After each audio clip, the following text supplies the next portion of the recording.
I request those gathered to kindly remain standing for the Tamarthai Varth. Kindly remain standing for the Tamarthai Varth.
Please be seated. Now I invite the Honorable Chancellor, Chief Guest, Honorable Vice Chancellor, and other guests to light the ceremonial lamp to begin the event on an auspicious note.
I request the Honorable Chancellor to declare the convocation open.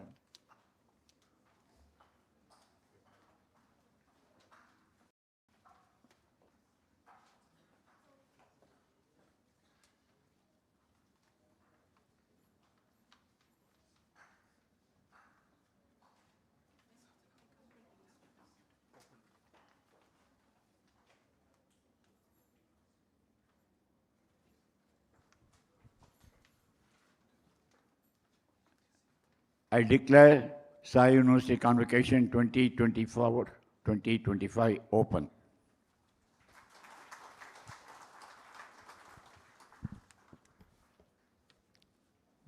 Thank you, sir, and thank you all for joining us today. I now invite the Honorable Deputy Vice Chancellor of Sai University, Dr. Anubha Singh, to deliver the welcome address.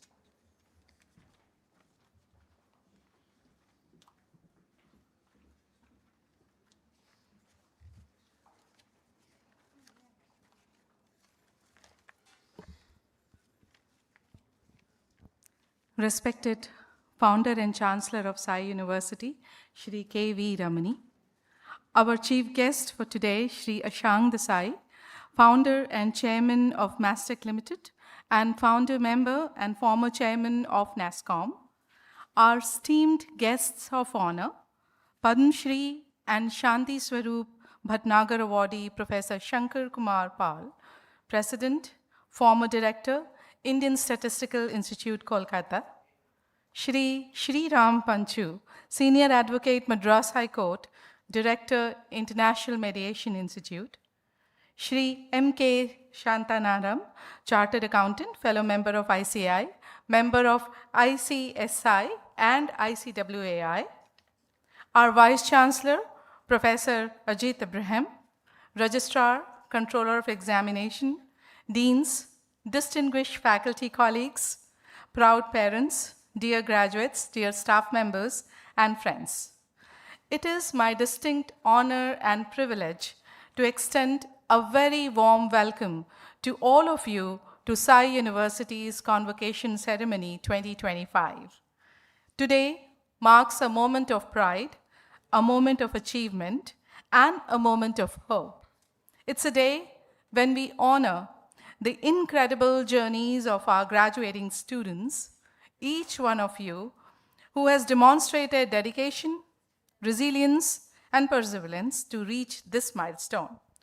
Convocation is more than receiving a degree. It is a threshold where knowledge meets purpose, where dreams take flight. At Sai University, we strive to nurture not only academic excellence, but also creativity, values, and leadership qualities that will guide you as you step into the world of work. We are truly honored to have with us distinguished leaders who exemplify excellence in their respective fields and whose presence adds immense value and significance to today's occasion. I feel privileged to welcome our distinguished guests. Joining us from technology and entrepreneurial space is Shri Ashang Desai, whose vision and pioneering leadership in India's IT ecosystem continue to inspire innovation and entrepreneurial thinking across the nation. He inspires not just professionals, but every student here, showing us that innovation can transform ideas into reality. I request the Honorable Chancellor and the Vice Chancellor to welcome our esteemed guest, Shri Ashang Desai.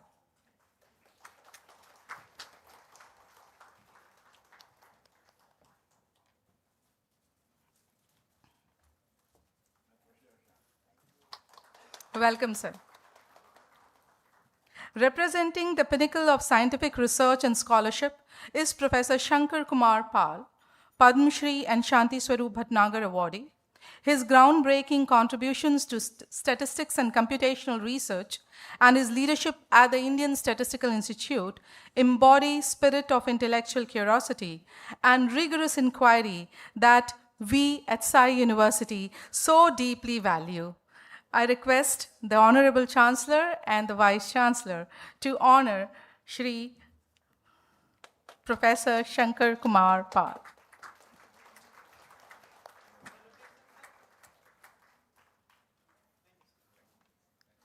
From the world of law and justice, we are privileged to have with us Shri Ram Panchu, with decades of experience as a senior advocate and as a director of the International Mediation Institute.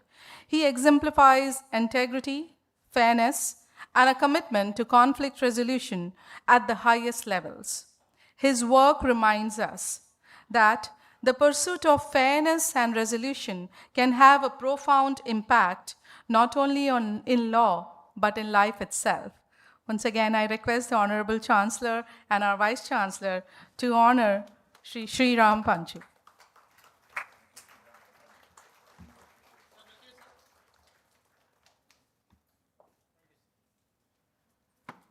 We are honored to welcome distinguished chartered accountant Shri M.K. Shantanaraman, whose expertise in finance, governance, and strategic advisory reflects precision, discipline, and visionary leadership in the corporate sphere. His guidance and contributions demonstrate how professional excellence can create meaningful impact in society. I request our Honorable Chancellor and Vice Chancellor to welcome our board member and esteemed guest, Shri M.K. Shantanaraman.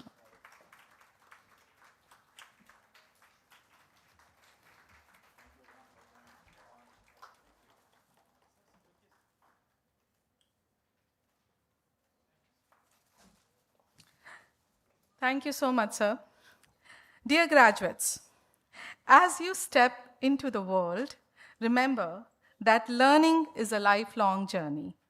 Embrace challenges, think creatively, collaborate across disciplines, and pursue meaningful impact in every endeavor. Your degree is not the end of your learning, it's the beginning of new possibilities.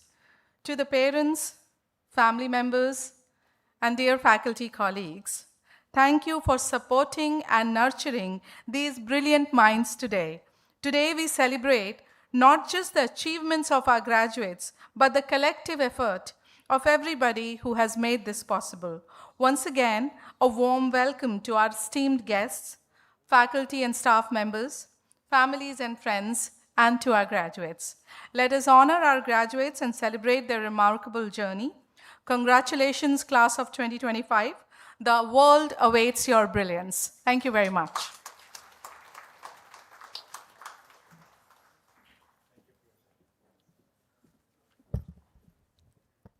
Now, I invite the Honorable Vice Chancellor, Professor Ajit Abraham, to present the annual report of Sai University.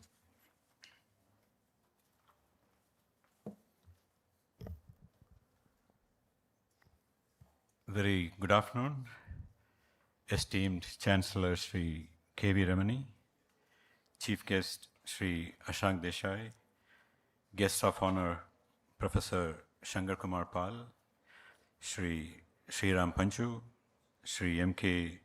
Shantanaraman, members of the Academic Council, Executive Council, Governing Council, distinguished guests, faculty, graduates, and parents. It is my great privilege to welcome all of you one more time to the second convocation of Sai University. Sai University was established by the Tamil Nadu State Legislature under the Sai University Act number 42 of 2018 and is recognized under Section 2F of the University Grants Commission Act, Government of India. As one of the pioneering private universities in Tamil Nadu, Sai University stands as a testament to the vision and philanthropy of our founder and chancellor, Sri K.V. Ramani, whose dream is to build a world-class university in India that blends global excellence with Indian ethos. Sai University was conceived to deliver international, liberal, and interdisciplinary education deeply rooted in Indian values and culture. The university presently comprises of 8 schools: School of Arts and Sciences, School of Law, School of Computing and Data Sciences, School of Artificial Intelligence, School of Business, School of Media Studies, School of Technology, and the newest School of Allied Health Sciences. Each school offers both traditional and new age programs, providing the students the freedom to design personalized learning pathways through a choice of interdisciplinary majors and minors. At this convocation, we proudly celebrate the achievements of 50 students who have fulfilled all academic requirements for graduation. 21 students from the School of Computing and Data Science completed the BTech program with declared tracks and minors. From the School of Arts and Sciences, 7 students completed BA, BSc Honours degree after 4 years, and 17 students completed BA, BSc degrees after 3 years. 5 students from the School of Law completed the LLM 1-year program. To honor academic distinction, 4 gold medals, 3 silver medals, and 2 bronze medals will be conferred based on overall CGPA standings. Sai University continues to evolve as an institution of excellence and promise. We currently have nearly 56 full-time faculty members comprising of eminent academicians, scientists, and professionals from prestigious global universities. Together, they foster a vibrant environment of teaching, research, and intellectual exchange. Our curricula are internationally benchmarked and reviewed biannually by the Board of Studies of each school. We also engage industry leaders and practitioners as professors of practice, ensuring strong alignment between academic theory and industry relevance. An active academic and industry advisory board provides strategic guidance and support the university's academic initiatives and long-term growth. Academic excellence at Sai University is firmly rooted in research excellence. Our faculty members have achieved impressive scholarly outputs. Being a young university, 22 books authored or edited by our faculty, 72 peer-reviewed journal papers, among them 65% of them in top-tiered journals, 26 book chapters, 48 conference papers, 3 patents filed. Many research proposals are under several review stages. Over the past few years, faculty have secured more than 1.36 crores in research grants from the Ministry of Earth Sciences, Government of India, and several new projects are in the pipeline with other funding agencies. During the past year, Sai University hosted over 200 plus academic events, including workshops, hackathons, master classes, endowment lectures, and specialized short-term courses. Additionally, student clubs organized more than 50 co-curricular events, reflecting strong participation and enthusiasm across the campus.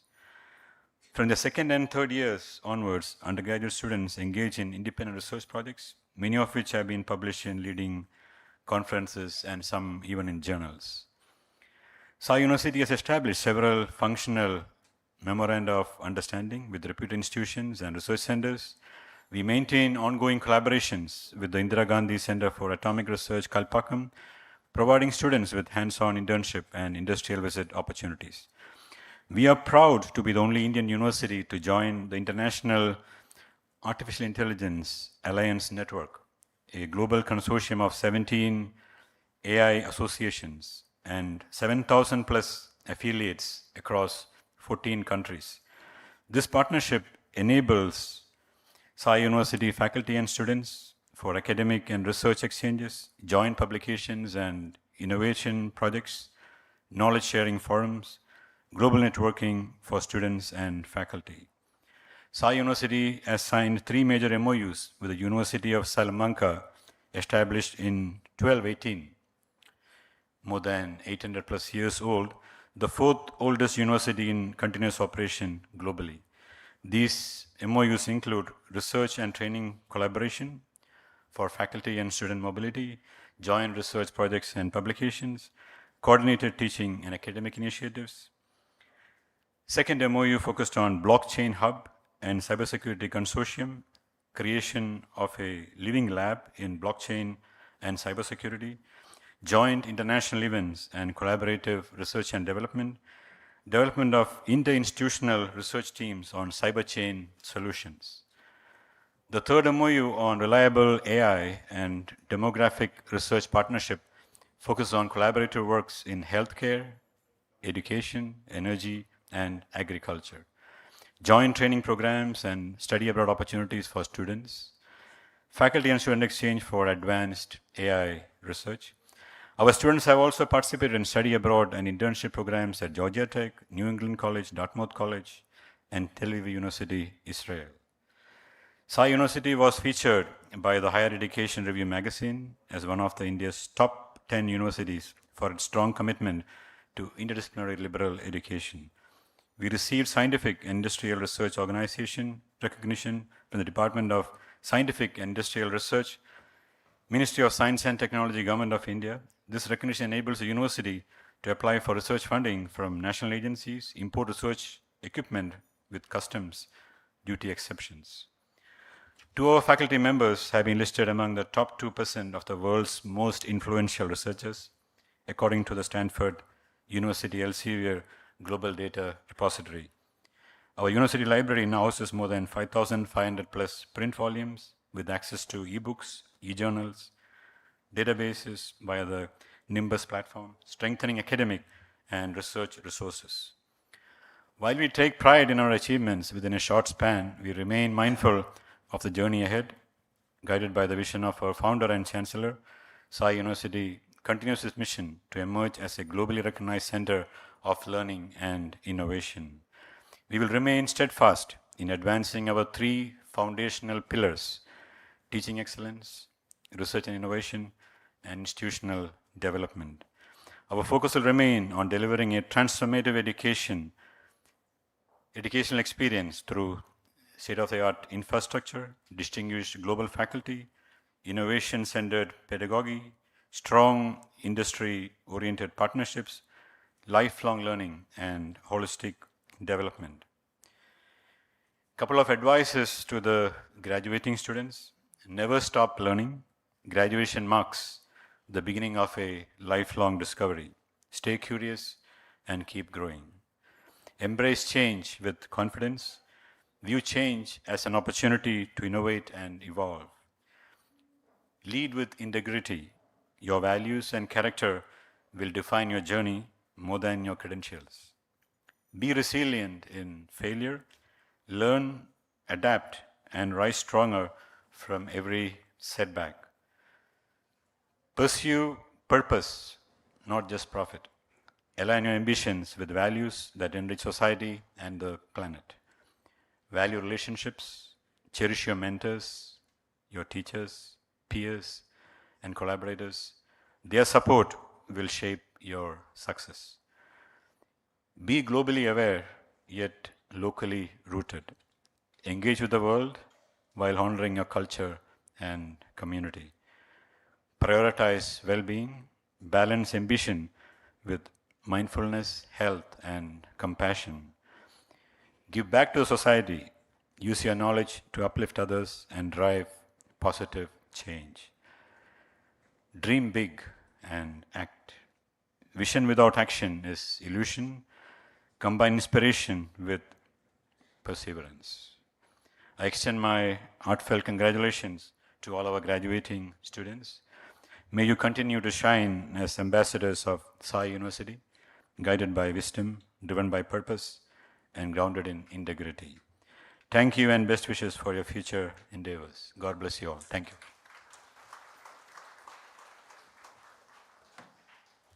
Thank you, sir. I now request the Honorable Chancellor, Shri K.V. Ramani, to deliver the presidential address.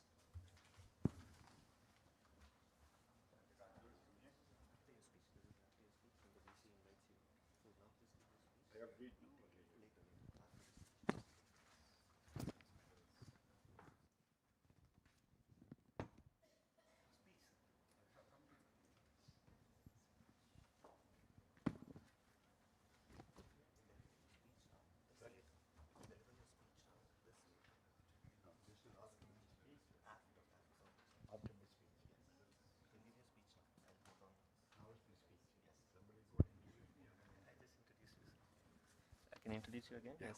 Yes. Sorry for the confusion. I request the Honorable Chancellor, Shri K.V. Ramani, to deliver the presidential address.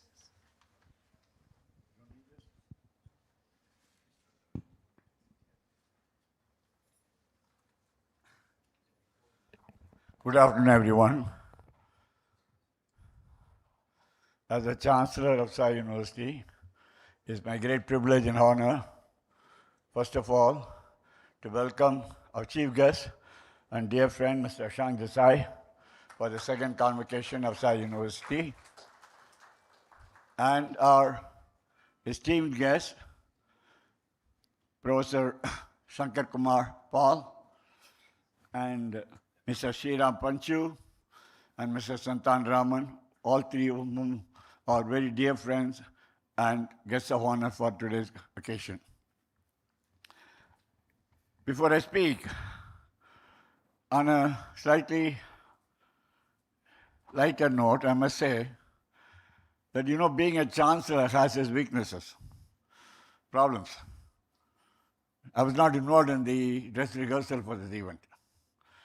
Everybody else, from vice chancellor down to the last coffee boy or housekeeping staff, were involved in the dress rehearsal, so I'm here finding my feet on a few things. So if I fumble, my apologies.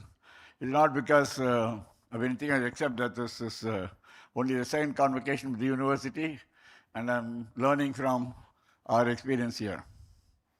And I must tell you also, the dear students and parents, and our esteemed members of faculty, our Vice Chancellor, Deputy Vice Chancellor, Registrar, and Control Examination, with all of you, I inverted the order today because today's function is all about the students, not about us. We decided to have the event this year. Then, as our good fortune will have, the torrential rains and the threat of a cyclone loomed large 3 days ago. So we decided, because many of the students are applying for higher education and they're keen on getting their graduation certificates, we decided not to disturb the schedule of the program, and we are happy to have it indoor, despite the small size of the hall. The bigness of the event, I think, will compensate more than for that. So to begin with,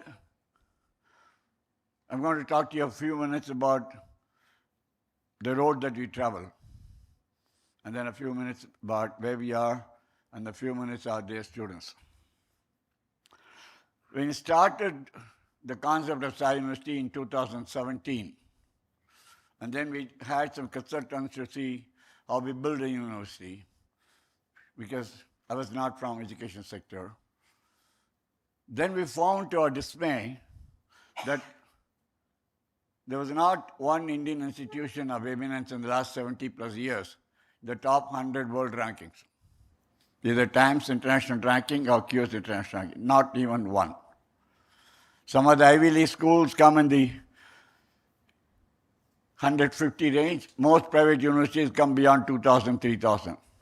We'll see newspaper ads, some of them claiming to be in the top 50 or so, but all of them, if you see the fine print, will be on a certain part of the university, one part of either research, one part of lab or infrastructure or papers published or the other, but not one in the entire ranking until now. So we started Sai University with a vision to see that we become India's first international university. Our vision is to say in the next 10 years, we'll be the top 100 ranking of world universities. That's our vision, that's our passion, that's what we're all working for. And to make that happen, we have a galaxy of eminent faculty. I'm sure that you have all had interacted closely with them. We have extremely talented, recognized, achieved board of governors. We have 4 Padma Vibhushans and a Padma Shri in our board of 18 people. We are about the best board in India for any institution of its kind. Secondly, I'm proud to say that our faculty are really the most distinguished that you can get. Almost 70% of them have international qualifications and work experience, and they bring in all that to the value of building an international university in Sai University. And the remaining 30% of our faculty are from top schools in India, and some of them are teaching from abroad online. Last but not the least, you must say that our curriculum as the liberal education model across all schools is extremely unique to India, so unique that many of them have started copying us now. When we started Sai University in 2018 with the State Private University Act, and we started the liberal education model, NEP was not there. That was 2018. So NEP came in 2020, and large parts of NEP have adopted our model in the program itself. Similarly, we have the liberal education, what we call multidisciplinary, interdisciplinary education, which we introduced in 2018. Now it's extended to 8 schools. Now UGC recognizes as choice-based credit systems. It's recognized again in 2022. So what we're doing, something must be right that the regulators themselves are beginning to accept what we're implementing here, except that we're implementing at least 2 to 3 years ahead of the regulators. So I'm sure that most of the graduating students today and our other students and parents would have had an opportunity to interact with our learned, esteemed faculty members, that you cannot get faculty like this in any Indian university.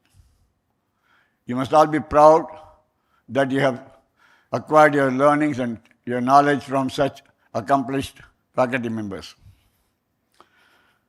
I remember the day in 2018 when we acquired this land. It's about 103 acres that's required by the state. There was nothing here. It was more like a virgin forest.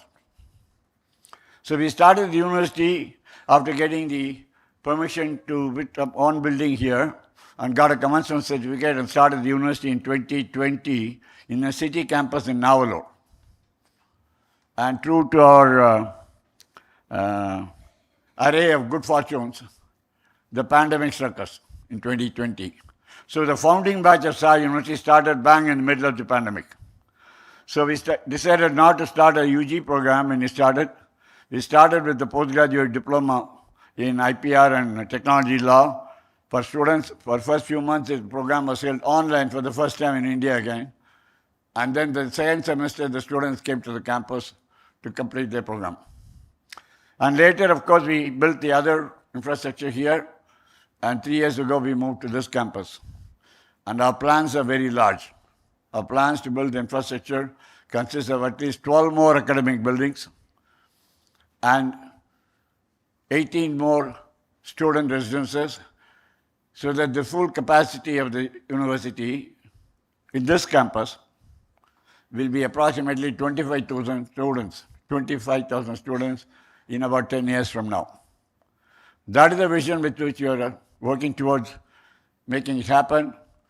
And with the support of our faculty, our leadership team, and all the staff, and our students and parents, I'm sure we'll get there. Secondly, I want to come back to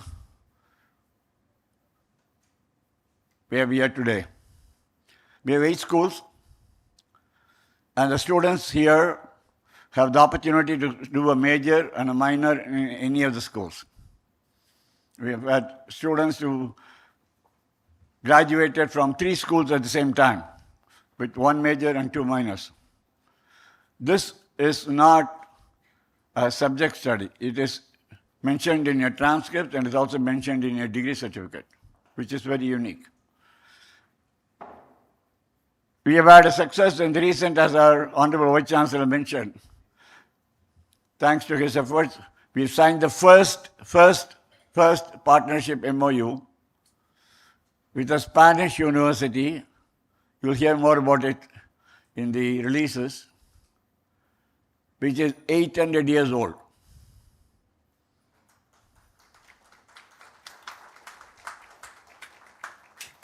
Can you say more, sir?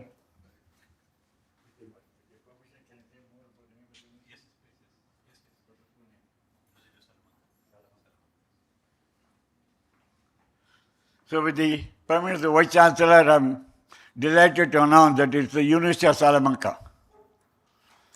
The university is the 4th oldest organized university in the world. You can Google and you can compare the universities. This university is about 800 years old. Just so that you understand the context of this time frame, 800 years ago, we're not comparing with Nalandas with 3,000-4,000 years old. We're talking about formal organized universities.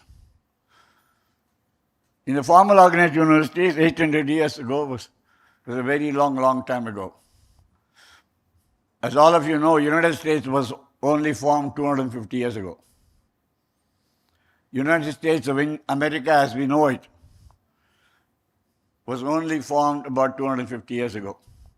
Just imagine 800 years ago if you had a university, only other universities in that league are like University of Oxford and Cambridge and the university in Italy, I forget the name. Only 4 of them, 3 of them are older than Salamanca. So this MOU allows us, our university students, to do interchange programs with the University of Salamanca in Spain. Their students will come here. We will have faculty exchange programs. We will have joint research. We will have joint papers published, and cooperation will extend in all sectors. And I'm happy to also tell you that later this year, we are expecting the rector or the president of University of Salamanca to visit us in Sai University in this campus. The MOU has already been signed. We are going to start implementing it as soon as their president comes here in December. It will be a New Year gift for our students and faculty members. And thanks to the efforts of our Vice Chancellor, I must say that 3 more MOUs are already in the pipeline. We'll be announcing them as and when we sign them. Some may be as soon as next 2 weeks, 3 weeks or so. In addition to all of that, Professor Ajit Abraham doesn't talk much about himself. So I am forced to talk about him in the context of Sai University, that in the last 2 months, the Russian government has invited him 3 times to participate in international AI conference in Russia. All expenses paid. The university didn't sponsor him. We didn't apply. They invited Professor Ajit Abraham to come and participate in the international seminar in AI. Just to give you a glimpse of it, I'm proud to say that Professor Ajit Abraham has 5 books to his credit, some of it translated to Japanese, Chinese, and Russian languages. He has over 1,500 published papers. He has a Google Scholar Index of 122, which is the highest for any scientist in this country. I think the second highest is 45. So he doesn't talk about himself, and in the absence of that, I thought I must tell you so that you will know the environment in which the students are going to be learning. And especially the students who are in computer science and AI, and even other disciplines, because even other disciplines we're going to be merging AI as a subject, as part of the liberal education model. So the first instance was a conference in St. Petersburg, which the Russian President Putin inaugurated, and was chaired by Deputy Prime Minister Dmitry. And our Vice Chancellor was the only Vice Chancellor or the academic from India invited to participate in the conference along with the international delegates and present a paper. Soon after that, within 2 weeks, again the Russian government has invited him, all expenses paid. Thank you. To Kazan, with the Deputy Prime Minister Kazan, discussing in a seminar on large-scale implementations and deployment of AI. We are not talking about ChatGPT and toys. We are talking about how to really deploy AI in large scale. Financial sector, health sector, manufacturing. So he was invited for a second time, and now we have received a third invitation for a culmination of these international conferences, which he mentioned that we have, Sai University has become one of a consortium of international universities and institutions in the development and promotion of AI. We are one of 30 institutions selected worldwide. So we've already signed the MOU as one institution to be, or the only institution to be participating in these AI conferences worldwide from India. This is just to give you a glimpse of what we are doing. And some of you may not realize until you hear that when you say international university, it is not just mere words. It is truly happening. And in the next few years, you will see more of it happening. We also have an invitation for the Vice Chancellor, thank you, and me to attend the final conference of this AI in Moscow, middle of November, where again 30 countries will be participating, and Sai University will be the only institution from India which is represented in this conference.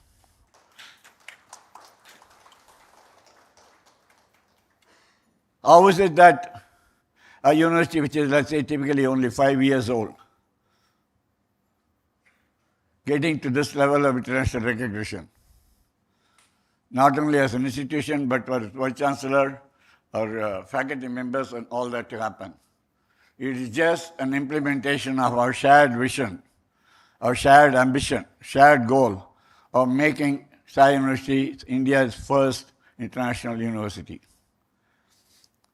I do see a future when Asia be the most developing continent. I do see a future where it's not just Indian students, Asian students who are coming here. I do see a future that we saw 50 years ago in our IT sector, when people were wondering where India was in the IT map. It was nowhere. But now, the world over, India is recognized as the center for software. Even American companies which get started in San Jose, in USA, don't get funding until they have a partner established in India. The same story has been repeated in healthcare. And I believe the next turn of this is higher education. Because education is a fundamental basis for all of these developments to happen. So I see the future in which students from all over the world, including the developed countries and the Western continents, will be coming to India and will be coming to Sai University to learn, and from our faculty to interact with the students, to have cultural exchange programs, and to participate in a globally growing economy. And that day we'll truly claim that Sai University has become India's first international university. Until then, we will not rest. With all your cooperation, I'm sure with God's blessings, with Sai's blessings, we'll reach there soon. And last but not the least, I do not want to advise students, because I believe the present-day students are smarter, they're more hardworking, and they are more ambitious. They achieve more than what we did. I can see that in every passing generation. Every decade you can see the students are getting better and better and better. But all that I would say is that we thank you for participating in the Sai University journey. We thank you and your parents for believing in Sai University story and joining here. And we thank you for completing your undergraduate program, all of you, and the postgraduate program at the law school. I'll only have a few pointers for you to take home. As Professor Anubha, Deputy Chancellor, said, this is not the end. Our Vice Chancellor repeated, this is just the beginning of a journey. So you're going to continue your journey in terms of education, higher education, or you go for a career opportunity, or you become an entrepreneur. Like with this year, we started entrepreneurship as a 2-credit course. No university in India has entrepreneurship as a full-time course. Because we don't want people who are just job seekers. We want people who will be job creators. So my suggestion to our graduating students will be 3 points. Keep in mind 3 points. One, have a vision and a goal. What you want to achieve in your life. Like what we're doing in Sai University, have a vision for yourself, a goal for yourself. And number 2, work tirelessly towards it. It's not easy to accomplish a vision or a goal. If it's so easy, everybody would do it. You're better than others, so you'll persist, you'll work hard, and you'll make sure that you put everything that you have into achieving your vision, and keep tuning your vision and direction as you go along. Lastly, when you achieve a vision and your goal, be thankful to all the people who helped you get there. Like a ladder, there are many people who help you get to the stage where you reach in your life, and you should just make sure that you remember them and you do your bit to contribute to your next generation of students coming on board. Your vision, your commitment, success, and remember those who helped you and you help others. Wish you all a great career ahead. Wish you a lot of success. Wish you all good health, prosperity, peace, and joy in your lives. And to your parents and relatives and friends, thank you for having a faith in Sai University. We'll make sure we redouble our efforts to make it even bigger, grander, and greater. Thank you.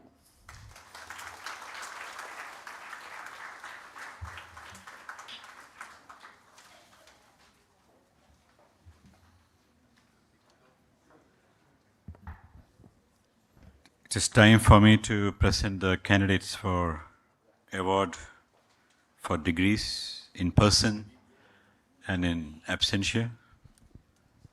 Honorable Chancellor, I present to you the 5 candidates for the award of the degree of Master of Laws, LLM, with specialization in regulation and governance. 21 candidates for the award of Bachelor of Technology. 3 candidates for the award of the degree of Bachelor of Arts Honors. 4 candidates for the award of the degree of Bachelor of Science Honors. And 5 candidates for the award of degree of Bachelor of Arts. And 12 candidates for the award of the degree of Bachelor of Science, BSc, in person and in absentia, who have been certified to be duly qualified to receive the degrees of Sai University. As the names of the degrees are called, students receiving the respective degrees should stand up.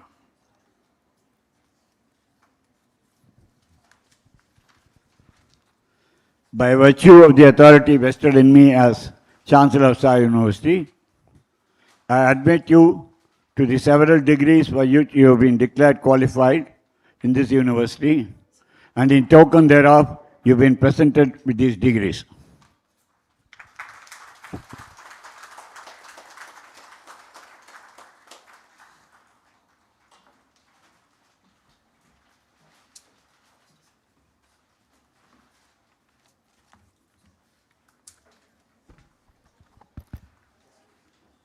Good afternoon. It's my pleasant duty to announce the graduating students who have come in person and also in absentia, the respective degrees. As I call the names of the student, please come and collect your degrees, the diploma and the transcripts if you have not received earlier from the chief guest. First, we are going to call the students from the first batch of BTech, the 21-25 from the School of Computing and Data Science. Sarang Galada, BTech in Computer Science. S. Kaushik with a BTech in Computing and Data Science.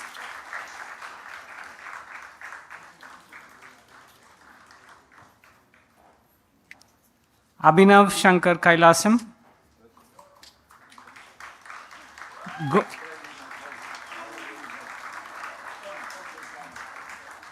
Gondi Reddy Tarun Kumar Reddy. Sneha Kemchand.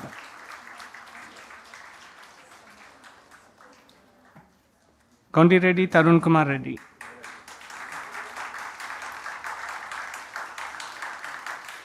Sneha B.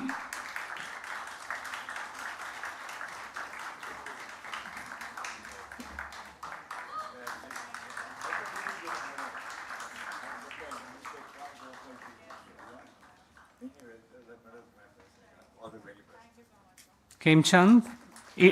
Idamudi Lakshmi Saiti.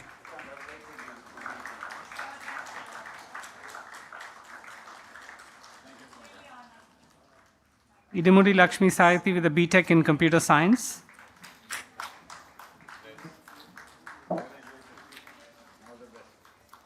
Kavin Fidel, BTech in Computing and Data Science.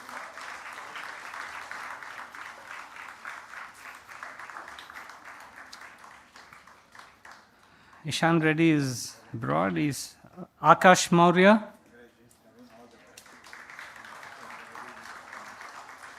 B. Pavan Srinivas with a BTech in Computing and Data Science. Anushruti with a BTech in Data Science.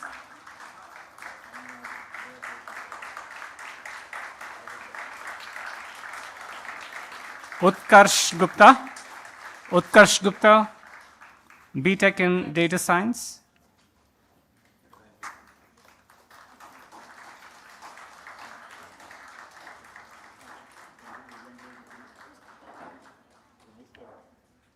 Utkarsh Gupta? No. Rishita Mathur, she's not here. Okay. Ashwati B with the BTech in Data Science.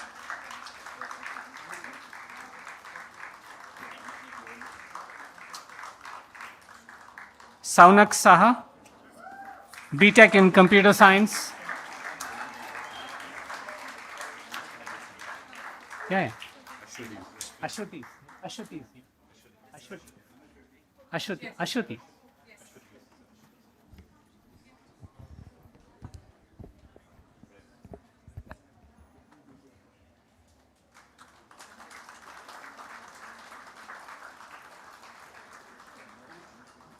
Saunak Saha.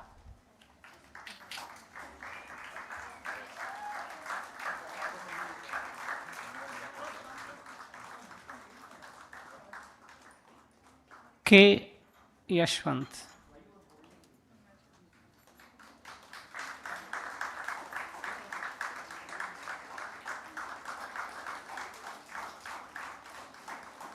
K. Yashwant.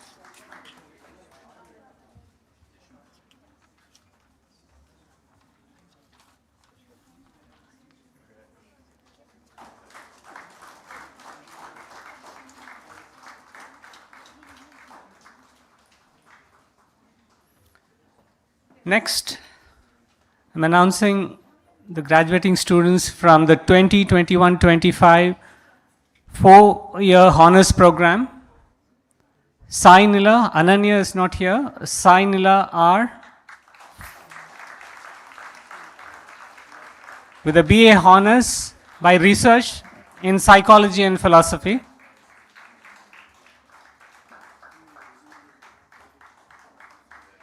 Shri Priya, yes.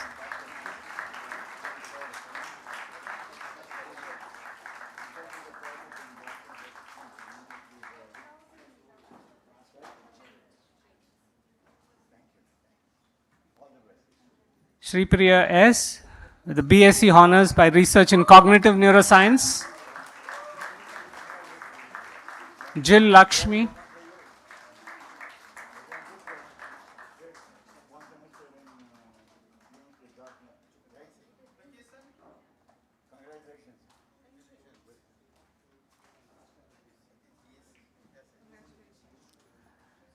Jill Lakshmi, BSc honors by research in biological sciences and cognitive neuroscience.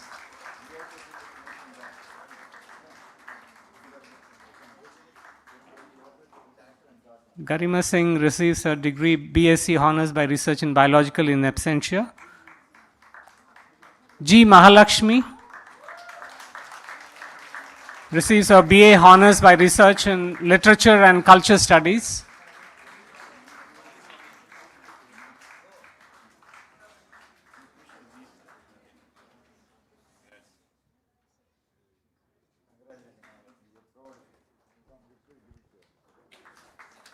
Jugal Shah.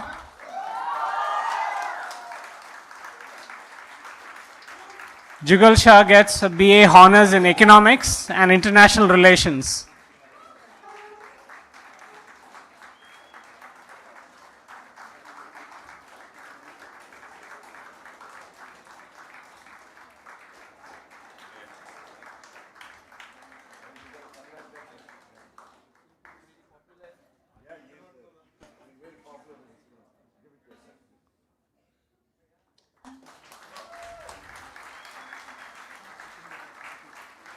Next, I am calling upon the graduating batch of 22-25. First, I would like to invite Anya Rajalakshmi Raja, who gets a BA in Economics.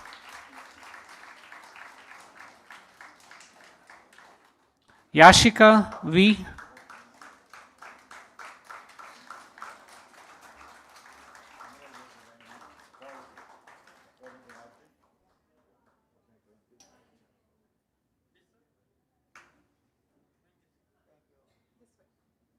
Yashika V. gets a BSc in Physics.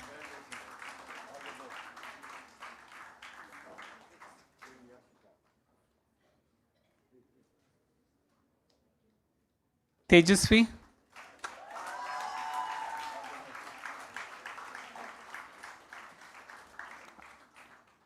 Tejasvi gets a BSc in Psychology.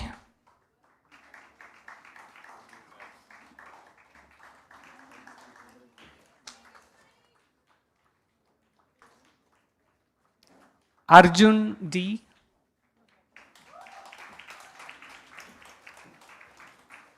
BSc in Psychology.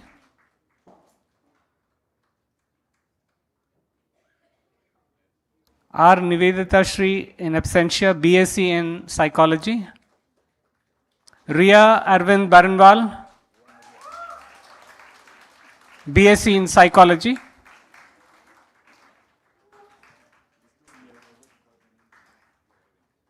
Okay. Yeah. I didn't hear class for the most popular.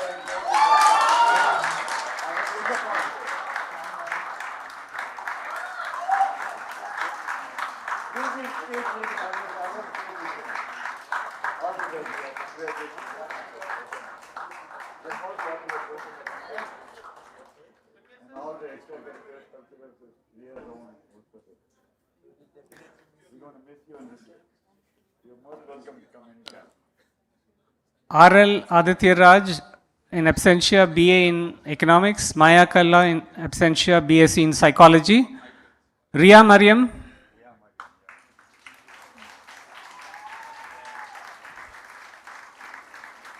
Janani Shri, can you be online? Satvik. Ria Mariam, BA in Economics and International Relations.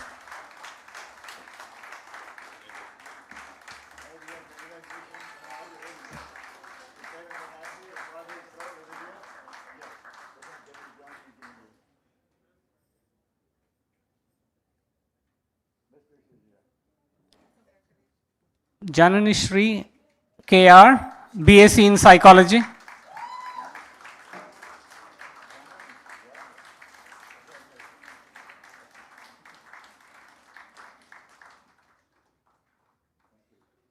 Satvik G, BSc in Mathematics and Economics.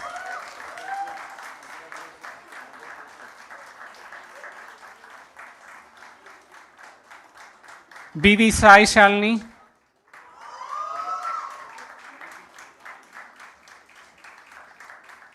Tanmay Suresh in absentia, BSc in Psychology. Bharat R. Rao.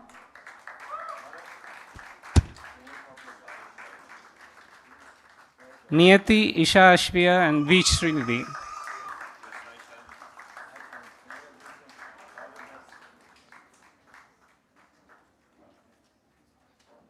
Bharat Rao, BA in Politics, Philosophy and Economics.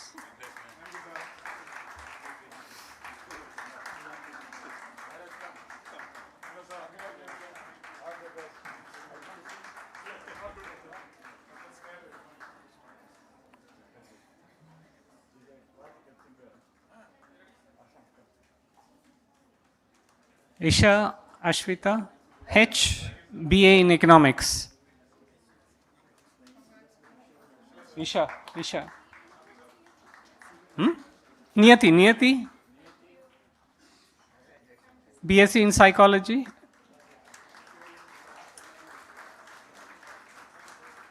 Isha Ashvita, BA in Economics. V. Srinidhi, BSc in Psychology, Swaminatha Krishnan.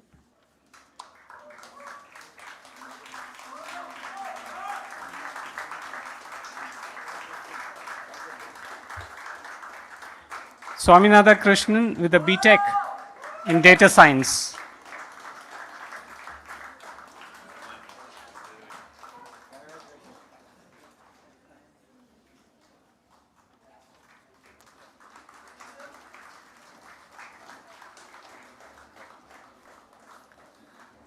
I would like to invite the 5 graduating students from the LLM batch of 24-25.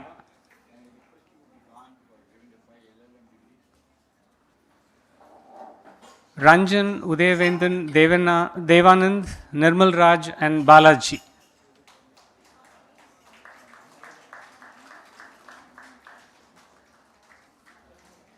Ranjan R,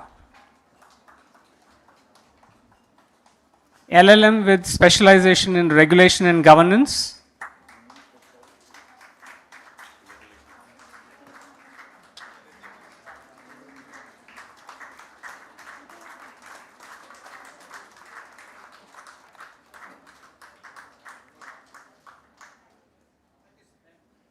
Udayavendan R, LLM with specialization in regulation and governance.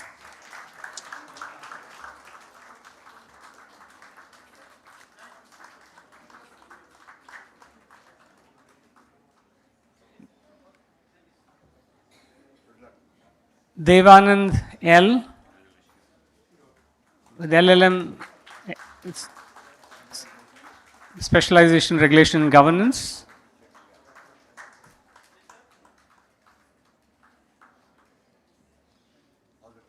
Nirmal Raj M, LLM with specialization, regulation, and governance.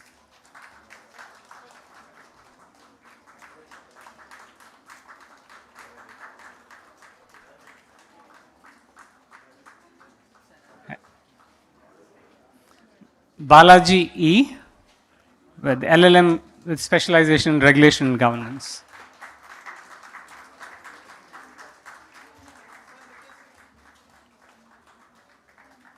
Madam.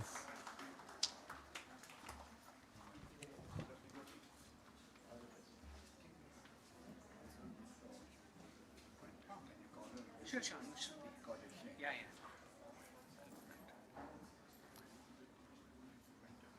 I'd like to invite Anushruti R on stage, please, with Bachelor of Technology in Data Science and with a minor in Physics.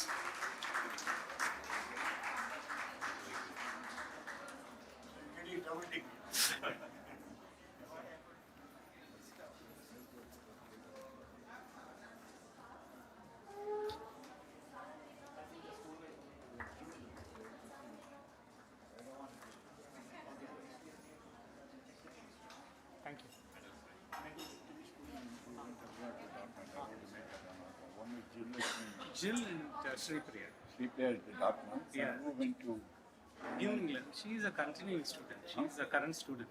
She is not graduated yet. who went to it? Vidyakshiya Kannan. Then you can eat and Illinois Technology. No, New England. You? New England College. No, she went to a project to Illinois Technology. No, New England College. New England. New England. Where is it? That's in Massachusetts. Huh? Massachusetts. It's also Massachusetts. Yeah. I want to announce it.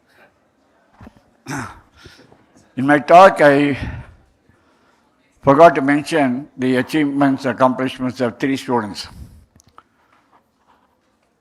who were sponsored by Sai University for a semester abroad program. And of course, their dear parents took care of all of the expenses. I'm proud to say that Miss C. Priya, please stand up. She did a semester at University of Dartmouth, right? Yes. Congratulations on behalf of Sai University to you. More students should follow your example. And the second student is Miss Jill Lakshmi. Jill Lakshmi also went to Dartmouth University. We are proud of them. They spent a semester there. We'd arranged for a professor to work with them, and they spent 6 months there, and the Sai University has evaluated and given them credits for the work in Dartmouth University as part of their transcripts here. They've been given full credits. I want more students to follow your example. And the third student is Divyakshya Kannan from the Computer Science School. Vidyakshya Kannan. She's gone to New England University, where she did a semester, and now she is continuing to do postgraduate degree in computer science. So just to tell you how a young university already in this graduating class, 3 students have done a semester abroad. And that is part of their curriculum. They've been evaluated for the work based on the assessment of the faculty abroad, and their work has been evaluated with the faculty here, and those grades have been included in their transcripts. We are proud of them. We want more students to follow their example. Thank you.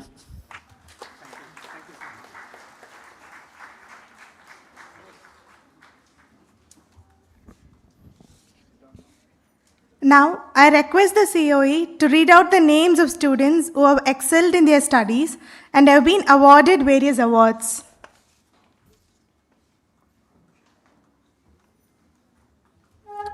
First, from the School of Computing and Data Science, 2021-2025 batch. Thank you. Sarang Galada gets the gold medal for securing the highest GPA of his cohort. Yes, Kaushik and Abhinav Shankar Kailasam get silver medals.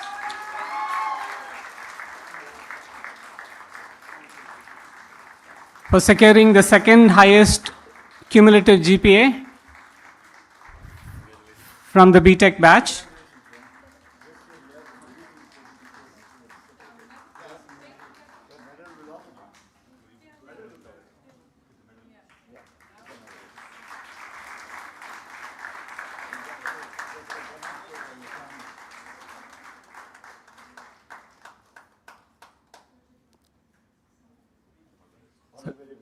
Gondi Reddy, Tarun Kumar Reddy gets the bronze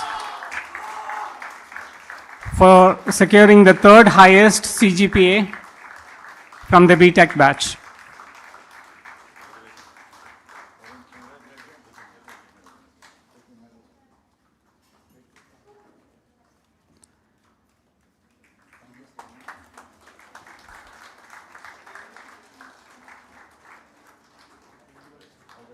Miss Ananya Venkat gets the gold from the honors program. She is not here to receive the award and medal. Next, from the batch of 22-25 School of Arts and Sciences, Miss Anya Rajalakshmi Raja gets the gold for securing the highest GPA of her batch from the School of Arts and Sciences.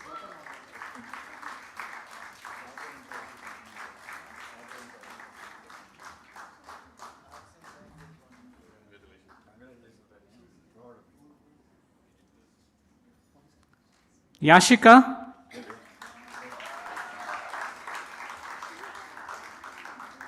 gets a silver medal for securing the second highest CGPA from the 2022-25 batch of the School of Arts and Sciences.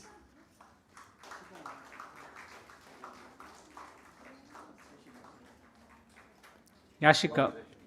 Wait.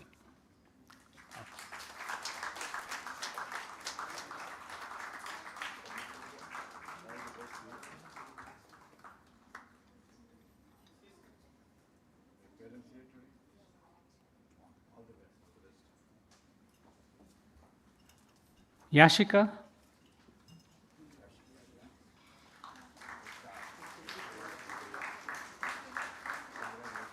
She gets a silver medal for securing the second highest GPA from the 2022-25 batch.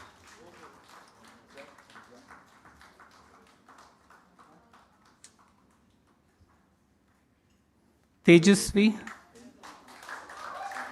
Tejasvi gets a bronze medal for securing the third highest GPA, CGPA from the 20 to 25 batch.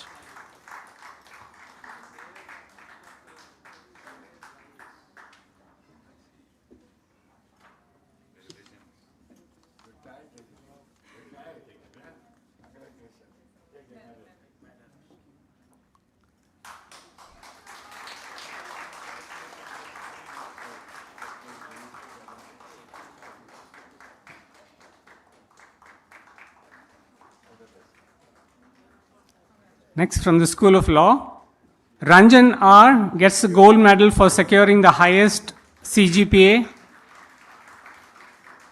from the 2024-25 graduating batch of LLM.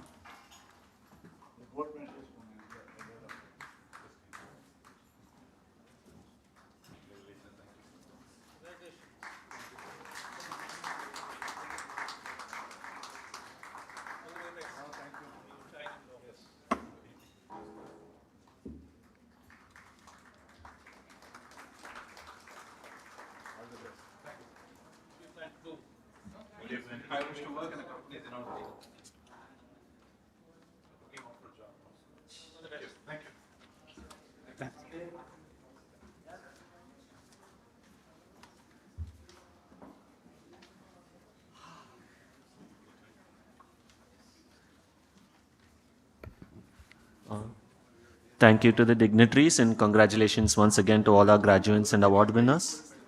I now request the Honorable Vice Chancellor to administer the oath to the graduates. The graduates are requested to repeat the oath after the Honorable Vice Chancellor.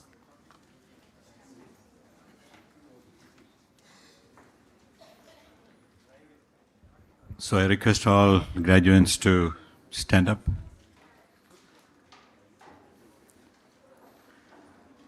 So please repeat after me the words. I solemnly pledge that as a graduate of Sai University, I will uphold the highest standards of integrity, professionalism, and ethical responsibility in all my endeavors. I will use my knowledge and skills to serve humanity, contribute to the advancement of my field, and promote the values of truth, respect, and lifelong learning.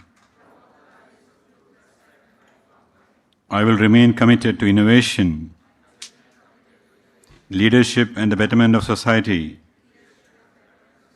always upholding the honor of my alma mater. With gratitude for the education I have received, I take this oath with sincerity and dedication. Thank you.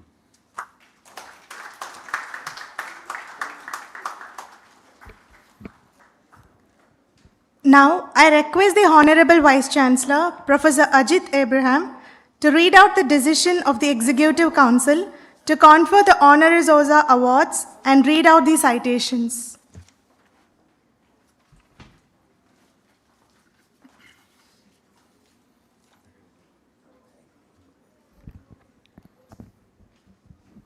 The Executive Council of Sai University serves as the principal executive authority responsible for implementing policies, managing administration, and ensuring the effective governance of the university.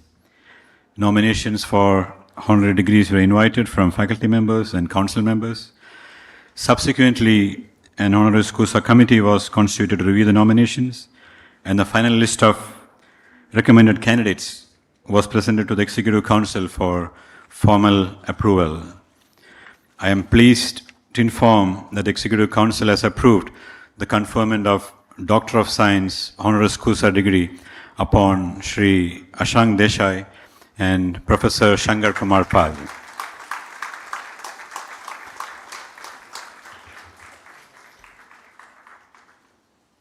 So I will read the citation for Shri Ashang Desai. You founded Mastech Limited in 1982 and helped shape one of India's earliest IT software companies into a 400 million global enterprise. Under your vision, Majesco emerged as the first Indian software product company to be listed on NASDAQ. As a founding member and past chairman of NASCOM and former president of Associo, you have been instrumental in positioning India as a global technology leader.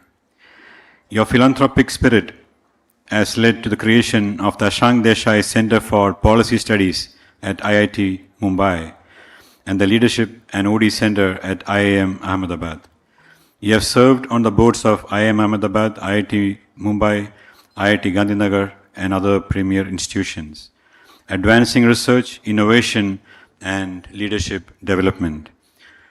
Through initiatives like the Mastec Foundation, Avan Shali Foundation, Avanti Fellows, Parfi, and the Wheels Global Foundation, you have empowered over 2 lakh individuals from underserved communities with education, healthcare, and vocational training.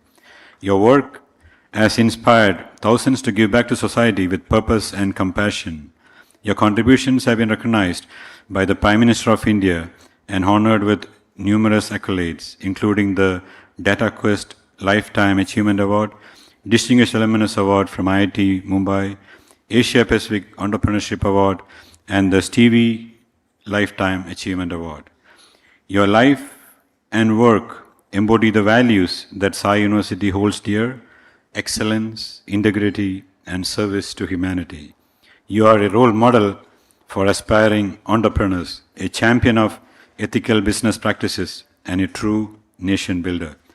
It is with immense pride and admiration that Sai University, upon recommendation of the Executive Council and by authority of the Governing Council, bestows upon you the degree of Doctor of Science, DSc honoris causa.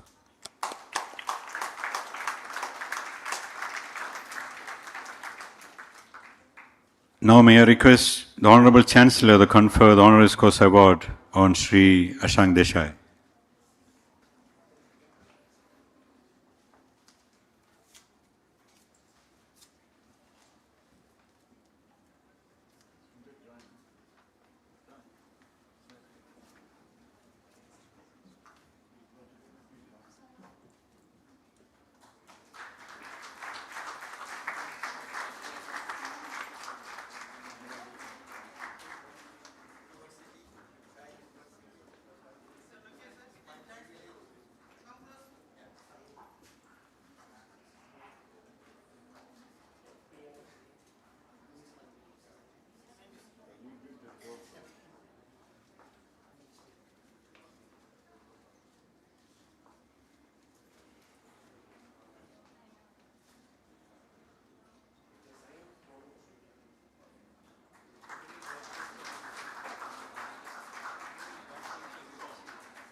Now I'll read the citation for Professor Shankar Kumar Pal. Under your stellar leadership, the Government of India, through the Department of Science and Technology, established a Center for Soft Computing Research at the Indian Statistical Institute, ISI. As a former director of ISI and pioneer of soft computing research in India, you made this a national center for research and training that facilitated national and international industry academic collaborations in this arena. In recognition of your research contributions to diverse areas in computing and data science, you were conferred several honors by various national and international academics. You also received the prestigious Shanti Swarup Bhatnagar Prize, PC Mahalanobis Birth Centenary Award, Raja Ramana Distinguished Fellowship, and the Padma Shri in Science and Engineering. The Government of India honored you by selecting as a National Science Chair in 2020. You have co-authored over 20 books and over 500 plus journal publications with high impact on the areas of your research interest and pioneered the development of many novel concepts which have found important applications in pattern recognition, image processing, machine learning, granular computing, knowledge-based systems, data science, and analytics. As editor of some of the most important book series and journals in the field of computing and information sciences, your contributions to maintaining high standards for publishing is well recognized. Additionally, you have lent time and contributed to several science outreach programs for school and college students in the northeastern states of the country. The scholarships you instituted in your alma mater, Ramakrishna Missions, Vivekananda Centenary College, Calcutta, and the ISR Kolkata benefit needy and meritorious students are examples. Your life and work embody the values that Sai University holds dear: excellence, integrity, and service to humanity. You are a great role model for researchers and academicians. It is with immense pride and admiration that Sai University, upon recommendation of the Executive Council and by authority of the Governing Council, bestows upon you the degree of Doctor of Science, DSc, honoris causa. I request the Honorable Chancellor to confer the honoris causa award on Professor Shankar Kumar Pal.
Thank you, Honorable Vice Chancellor.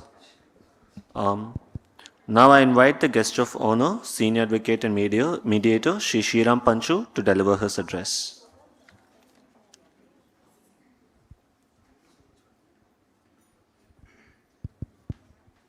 With your permission, I'll sit down and speak to you. My friends on the dais and my friends out there. You heard some nice home truths from your Vice Chancellor and your Deputy Vice Chancellor. But what they said is right, you know. You're passing out of one university today, and life is another university. You will keep learning. Some lessons you will learn on your own. Some lessons will be taught to you by life. You can think of life in two ways. One, you're the baseball hitter, and you can smash the ball into the outfield or into the stands.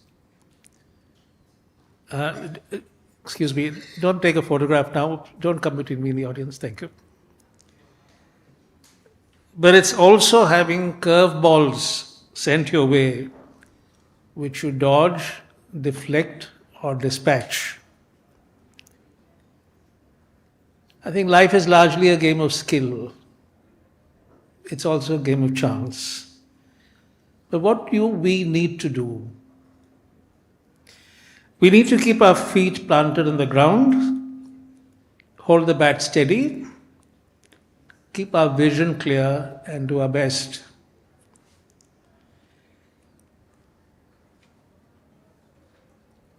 I've practiced law for 49 years, and 30 of them as a mediator. And let me give you a few things I would say to any youngster embarking on life. Number one, hard work is the secret of success. It never fails. No matter what your circumstances, no matter what your handicaps, no matter what your challenges, sheer hard work will ensure that you succeed. Number 2, whatever you undertake, see that you give it your best. You can't do more than your best, but you must never do less. And if you follow that, your best will just keep getting better. Always remember, never mind what happens, but always remember that everything happens for the best. Learn to see the good side of things and the lessons it has for you. Take care of your health. This is an odd thing to say to 20-year-olds, but take care of your health. It's your most valuable resource. Cultivate relationships. It's the quality that matters, not the quantity.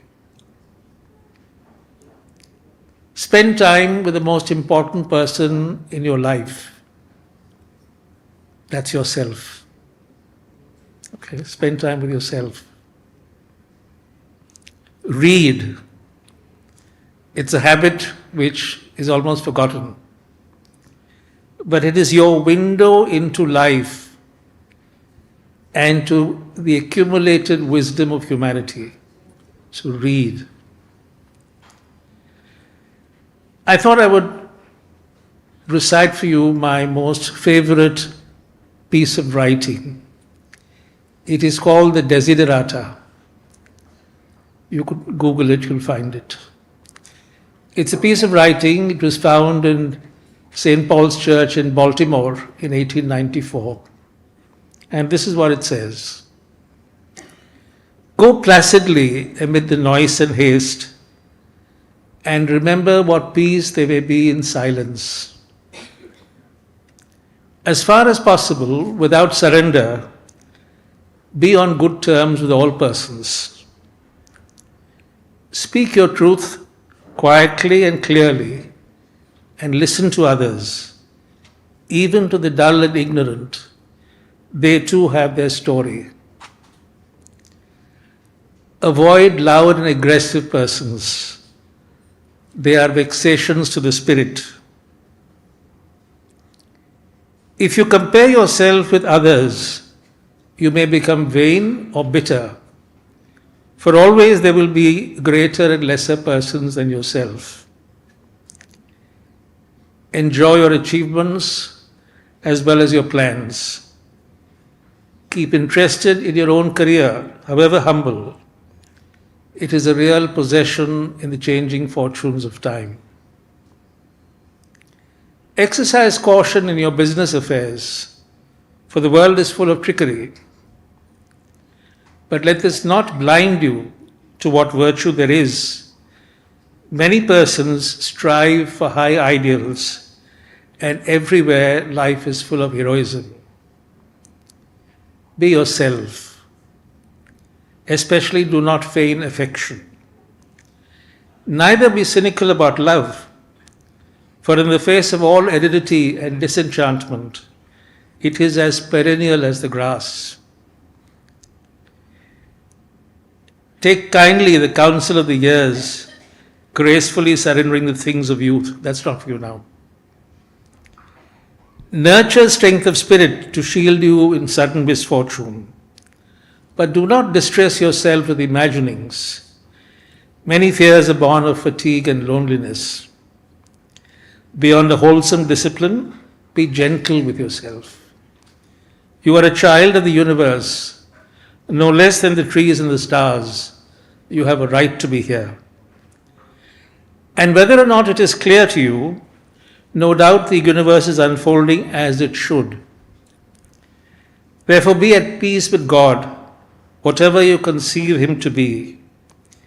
And whatever your labors and aspirations, in the noisy confusion of life, keep peace with your soul.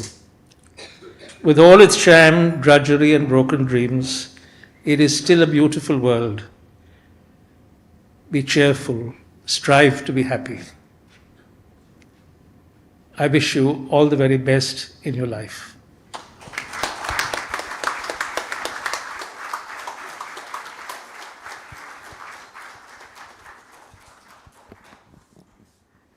Thank you very much, sir, for your enlightened words. Now, I invite the guest of honor, Sri M.K. Santanaraman, to deliver his address.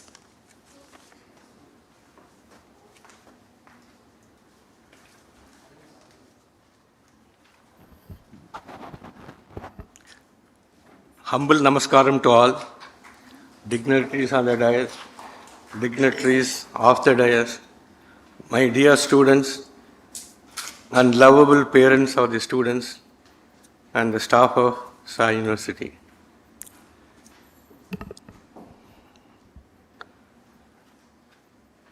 I have been asked by Chancellor to share my thoughts. He initially allotted me 5 minutes. Later on in his speech, in his address, he said he doesn't give advices. So these are two indications he has already given me as to what I should say or as to what I should not say. No, you are free to say what you want to say. That's all. Thank you. No, following his advice, I mean, never, whatever it is. We usually follow your advice. Okay. And also, with the thought that I am addressing university students, I thought I would talk about something about education with whatever little experience I have of education in the education field. So I thought I would take my own case of how I got qualified. This is about 55 years back. Some little going back to history, just to explain two concepts or two themes. The first concept is focus. And the second concept, you all know, is liberal education. So these are the two concepts I am going to expound with my own experience of going through the education. I thought it's not to highlight what I have achieved or what I have not achieved, but I think my experience I would be able to better explain rather than taking any other examples. Okay, after my secondary school education, there was a big question mark. I'm not sure whether you had the similar difficulties I had earlier about the parents' desires, what the parents want you to do, etc. It was there in my case also. But I had my own, if I can call, vision of becoming a medical professional. But my parents, they said, no, you belong to a community where it will be difficult to get a admission in the medical education. I mean, the reservations were there 55 years back also. So I was not encouraged to follow my desire. I was little disappointed, did not know what to do. And suddenly a friend suggested a marine engineering course. Because I was not very happy with engineering because I was very weak in maths. I know, so I was, no, the engineering course was not, is not my cup of tea. Medicine possibly was, but I was denied that admission there. So marine engineering, I just, somebody suggested, so it could be there. I studied for, wrote the whatever, you have all these examination, tests and all these things. Went for the final interview, unfortunately lost there. So that is the end of all my vision, mission, whatever you call it. I didn't know what to do. I had secured some good marks in the secondary school living. So I got admission in a science graduation course, BSc, and got into physics. I couldn't take maths because I abhor maths. So got into physics. Did the graduation, did well. And as I told you, I was not keen in mathematics or engineering. After the undergraduation, again a big question mark, what to do. As usual, the parents come into play. They said, you do the masters, do that, this, that, and all these things. Masters, I know if you do masters, you will end up as a faculty in Sai University. So I didn't want to get into the masters league. I had no option. My father was a chartered accountant, he was practicing. I thought, okay, what happened? I will join this course, chartered accountancy, and complete it. And if something goes wrong, my father's practices, I can continue. Nothing will happen. So with a sort of, resignation, I did the course. But something told me, there should be some challenge for you. You should take up some challenge. So I did, I took this course very seriously, even though it was alien to me completely from the science stream. I'm coming into a common stream. Didn't know A, B, C of commerce or accounting. So I had to start from the scratch. Maybe the pre-secondary school living portions I had to go through. But I did take it as a challenge. I said, I will focus in this particular course and shine well. So this is where the word, my key theme of focus comes into it. I gave up everything. I was in the sports. I was excelling in cricket. I don't know whether you know about league teams. In Tamil Nadu we have cricket league teams. I was part of one of the league teams. Gave up that sports, concentrated on the commerce. Completed my CA course in 2 years, 9 months, which was a record at that time. And stood 46th in All India ranking. This is not a sort of a boast, self-boast, but a sort of encouraging words for you to follow the concept of focus. If you focus, forget about your passion. Many people say, what is your passion? My passion was medicine. Forgot the medicine passion, came into commerce, focused on the course, focused on what is on hand, and I think I was successful. And my father was not satisfied. So, see, those days we do follow the advices of parents. So I followed his advice, took up a course in law.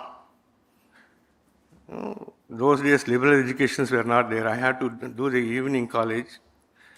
So went to the evening college, finished law, and my father was not satisfied. He made me, Madam, incidentally, I didn't tell you that I have a graduate degree in law. Good thing you didn't tell me also. My father was satisfied, made me do the company secretaryship course, made me do the cost accounting course. So my visiting card, my degrees are longer than my name. So that's how it has happened. Again, this is what the thing is, focus. So you all know that the science graduation, 3 years, the commerce graduation, 3 years, law graduation, 3 years, and others, miscellaneous things, another 2 years. It's about my studies were for about 8 to 9 years. But I focused on all this and was successful. So this is about focus. Now leave alone this focus. This is available to you. It's in your hands. Parents need not give that to you, or the university need not give that to you. Focus is in your hands, in your mind. If you focus, you will be successful.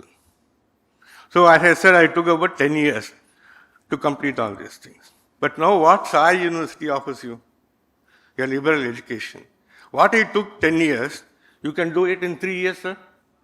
Or 4 years? 4 years. We can do in 4 years. So this is the beauty of our liberal education.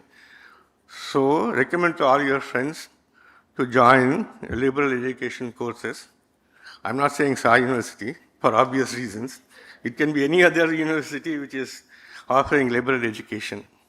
But one more point which I want to say is, for all the disappointments which I went through because I couldn't do my medicine, there is always a compensation. I think you must have realized this. There is always a compensation for disappointment. What is the compensation to me? I was the classmate of your chancellor. That compensation has made me stand before you and talk. So you can get that in your life. Please concentrate, focus on your studies. I pray to Almighty to give you all the prosperity and happiness. And Ram, may I interrupt you?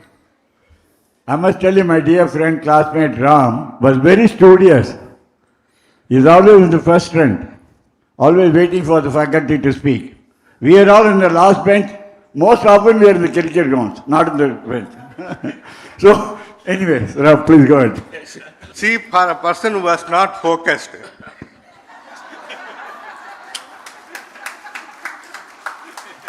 he is on top of the world. For a person who was focused, I'll just leave it to you to. So, praying to Almighty, I would pray to Almighty to give you 5 C's, capital C's. First C is conviction. Example, conviction that I have chosen a best course in Sai University. Next, the courage. Courage to do the course, complete the course, study well. Third is calmness. You could be calm every time, whatever be the, if you don't get any particular facility in the hostel, don't bother about it. Your focus should be on studies. Concentration. I need not tell you about concentration. You all know what concentration is. And the last one is confidence. Can anyone give example of what confidence can be?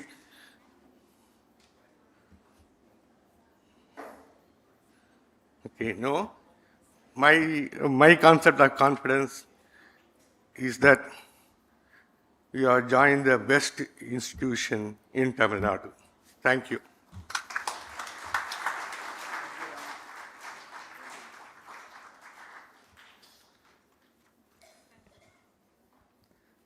Thank you very much, sir. Now I invite the guest of honor, Shri Shankar Kumar Pal, to deliver his address and his acceptance speech.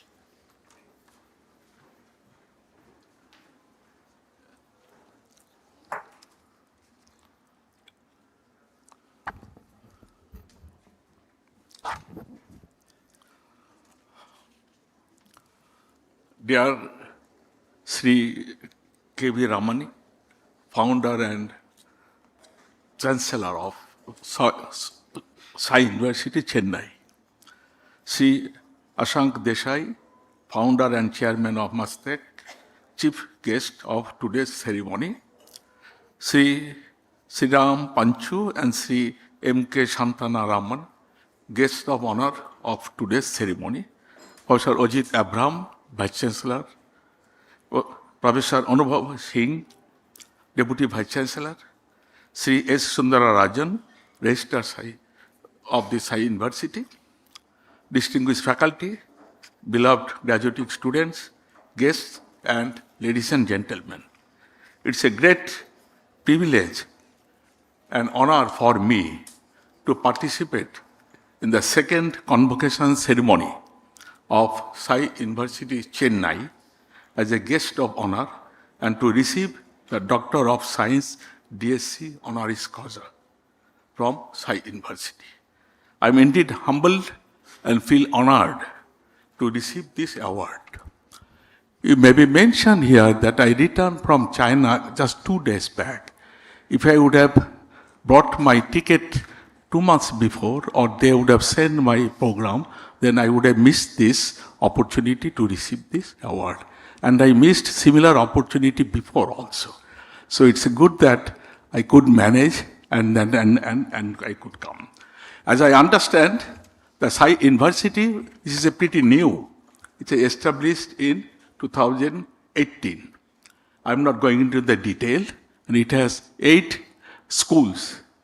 And one of them is Computing and Data Science, Schools of Artificial Arts and Sciences, School of Law, School of Media, School of Business, School of Artificial Intelligence, School of Technology, and School of Allied Health Sciences.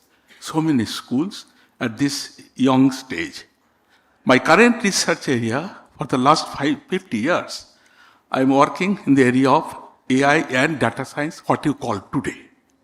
But I started working in 1975, 1st March, when I joined Indian Statistical Institute as a CSIR Senior Research Fellow to work in pattern recognition. No book, no journal. And then I moved to Imperial College to do another PhD in image processing deliberately, without going for a postdoc. There also, no book, no journal that time. From that, I worked in machine intelligence, soft computing, data mining in a broader sense, and what you till today. So I have worked in many institutes. I am not going into detail. Now, dear graduating students, before I mention a couple of my observations regarding AI and data science, what is going on, let me first offer my heartiest congratulations to you all on this special occasion when you have completed your studies at the Sai University, Chennai, and will soon start a new phase in your professional life. I'm indeed delighted to share this afternoon with you all to celebrate a red letter day of your life. I'm also congratulating the Chancellor, Vice Chancellor, all teachers of this university for nurturing the students and shaping their young minds, and their parents too for their support to this great achievement. Dear students, please thank your parents and be grateful to them by virtue of whose sacrifices, encouragement, and nurturing you are here today. Dear graduating students, you are fortunate that you are living in a country that is now growing very fast, both economically and scientifically, to take a rightful place in the world. You are also fortunate that your country is now going to be the 4th largest economy in the world as per GDP ranking.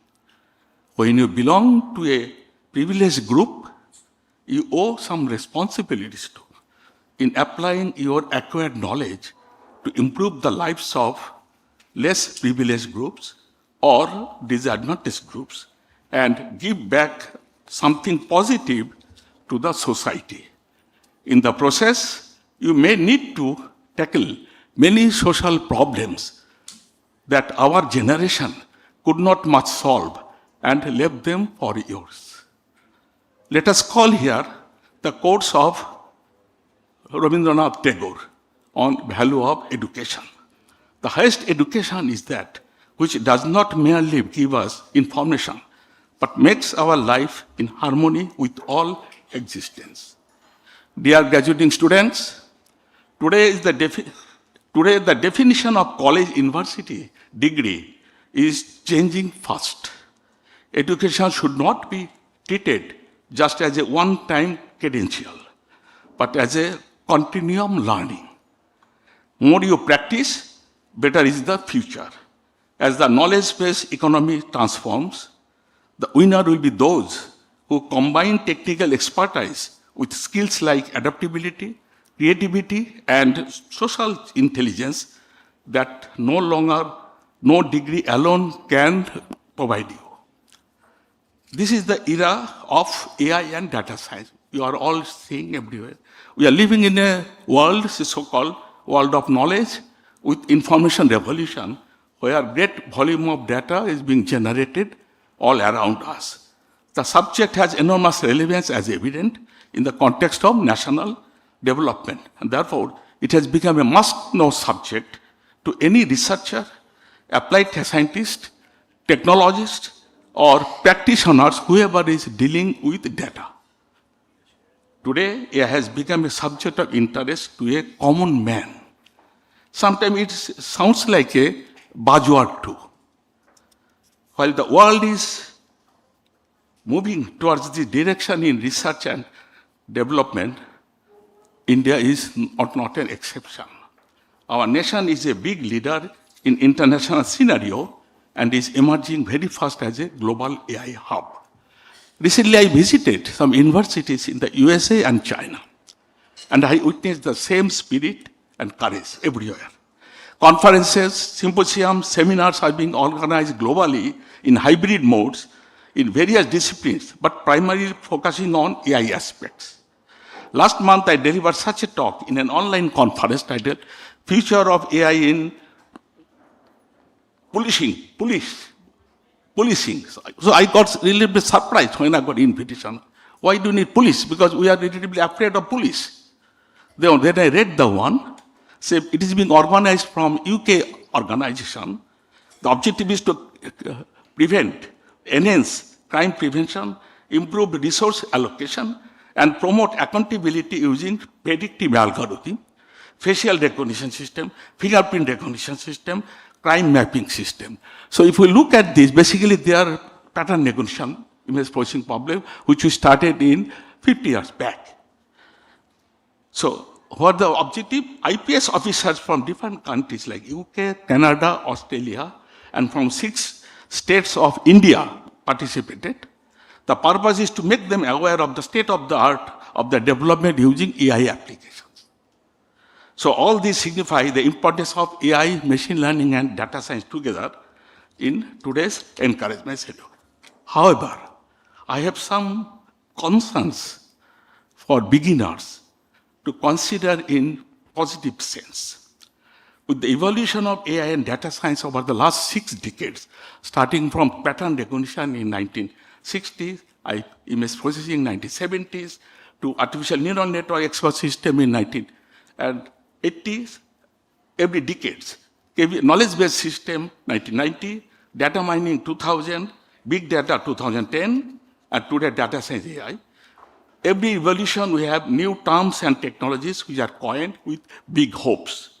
However, a beginner should not suddenly jump into the new technologies without knowing the background theories adequately. For example, to know deep learning, you should know shallow learning. That means conventional machine learning. To know machine learning, you have to know artificial neural networks. To know artificial neural networks, you have to know pattern recognition. Unless you know, you jump and you do not know, then you will land suddenly in a dilemma. And otherwise, it may lead to soon some dissatisfaction by blaming the today's deep learning strategy and all those architecture. If you look at this one, this happened in 90s with artificial neural networks. So I hope the learning from examples in 1990s will prevent recurrence of similar feelings for deep learning. Now, second point, while data science and AI have very big future, there are some ethical issues for our concern. For example, should we strive to fully develop and integrate AI into society that may make many people lose their jobs in a country like India? Or should AI be made responsible for creating more and better jobs that take advantage of unique human ability involving higher cognitive function, analysis, and synthesis? Number 3, further, the excessive any topic by ignoring the growth of other disciplines may sometimes be no good, as it affects the progress of overall science, which is responsible to maximally benefit the society. Dear young students, you may consider this concept in positive sense. Before I conclude, dear students, you will now be stepping into new spheres of life. Wherever you choose to go, take either jobs or start business or opt for higher studies, please keep in mind a few advice. I'm not going into the details, just short. Today, be honest in your profession. No shortcut, no plagiarism, no cheating. I have been seeing for the last decade in India, China is very good in this cheating business, plagiarism business, ditching the subordinate. So please be honest and do. And as long as we are going for the quantifying the excellence, and that procedure is being faster and faster. Be innovative, take challenge, no fear for future failure. Be honest in your profession, be the leader, not a follower. And last but most importantly, be humble. In this context, let me recall the two quotes of Lord Buddha and Thakur Ramakrishna. Vidya dadati vinayam means knowledge generates humility. And the tree laden with fruits always bend down. If you wish to be great, be lowly and meek. See, Ramakrishna Paramahansa. With this, I conclude and I congratulate again our students for their brilliant performance and wish your wonderful years ahead. I am sure you will contribute to the progress of the nation and will make your alma mater and the country proud of your achievements. I thank again to Sai University, Chennai, for selecting me for the award of Doctor of Science honoris causa. I wish the Sai University a great success in its mission. Thank you. Jai Hind.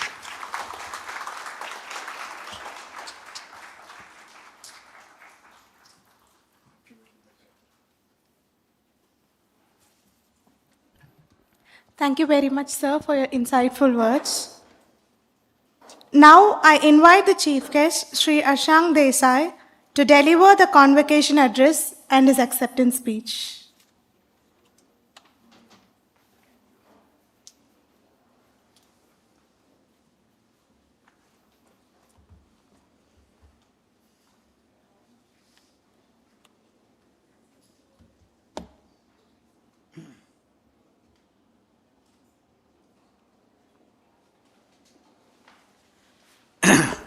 Good evening to all. I am the last to speak, so I can always say that all that I had wanted to say has already been said by all of them and reduce my speech, but I think my friend will not be very happy if I say that. So, Chancellor K.V. Ramani, Chief Guest of Honor, Mr. Professor Shankar Kumar Pal, Mr. Panchu and Santaraman, Vice Chancellor Ajit Abraham and Professor Anubha and Sundarajan, students passing out today, ladies and gentlemen. It is great pleasure for me to be here as a chief guest, not just because I am on the board of this university, but the friendship that I have with your Chancellor for last 40 years is something makes me come here with a deep love and affection. We go back, as I said, last 40 years, since the founding days of NASCOM, where both of us were partners in crime. And we continued that friendship and we continue that love and affection for each other. That brings me here. Second thing, of course, is, as Chancellor said, that in 2017 and around, he had this idea of university. I was lucky to be part of that discussion with him along with Mr. Narayan Murthy, who was also on the board and last year's convocation chief guest. Three of us discussed this idea of university. And we, being good friends, we are happy to criticize each other, find faults with each other. We had a very long discussion in Mumbai. I still remember that. So when I look back, I feel greatly satisfied that what we were discussing has really happened under the leadership of your Vice Chancellor. Give him a big hand. I'm so proud of him and thank him for inviting me for that discussion, which is very important for me to be part of foundation days of this university. Of course, I thank him and university for bestowing the honor of Doctor of Science, which is a great privilege keeping in mind what university has achieved in just 6, 7, 8 years, which was talked about by Vice Chancellor and Chancellor.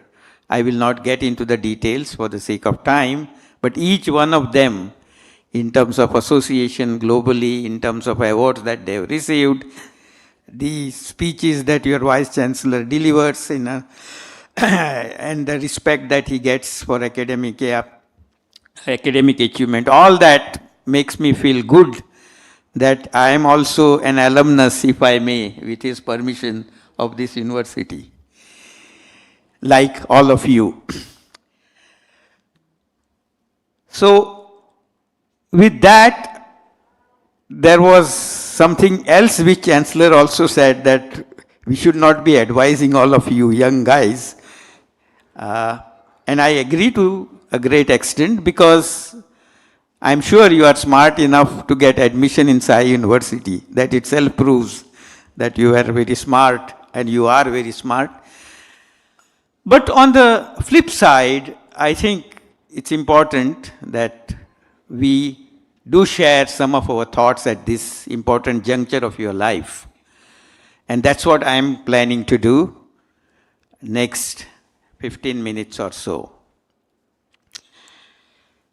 What I'm going to share really is what I have learned over specifically last 40 years, founding Mastech and then Majesco.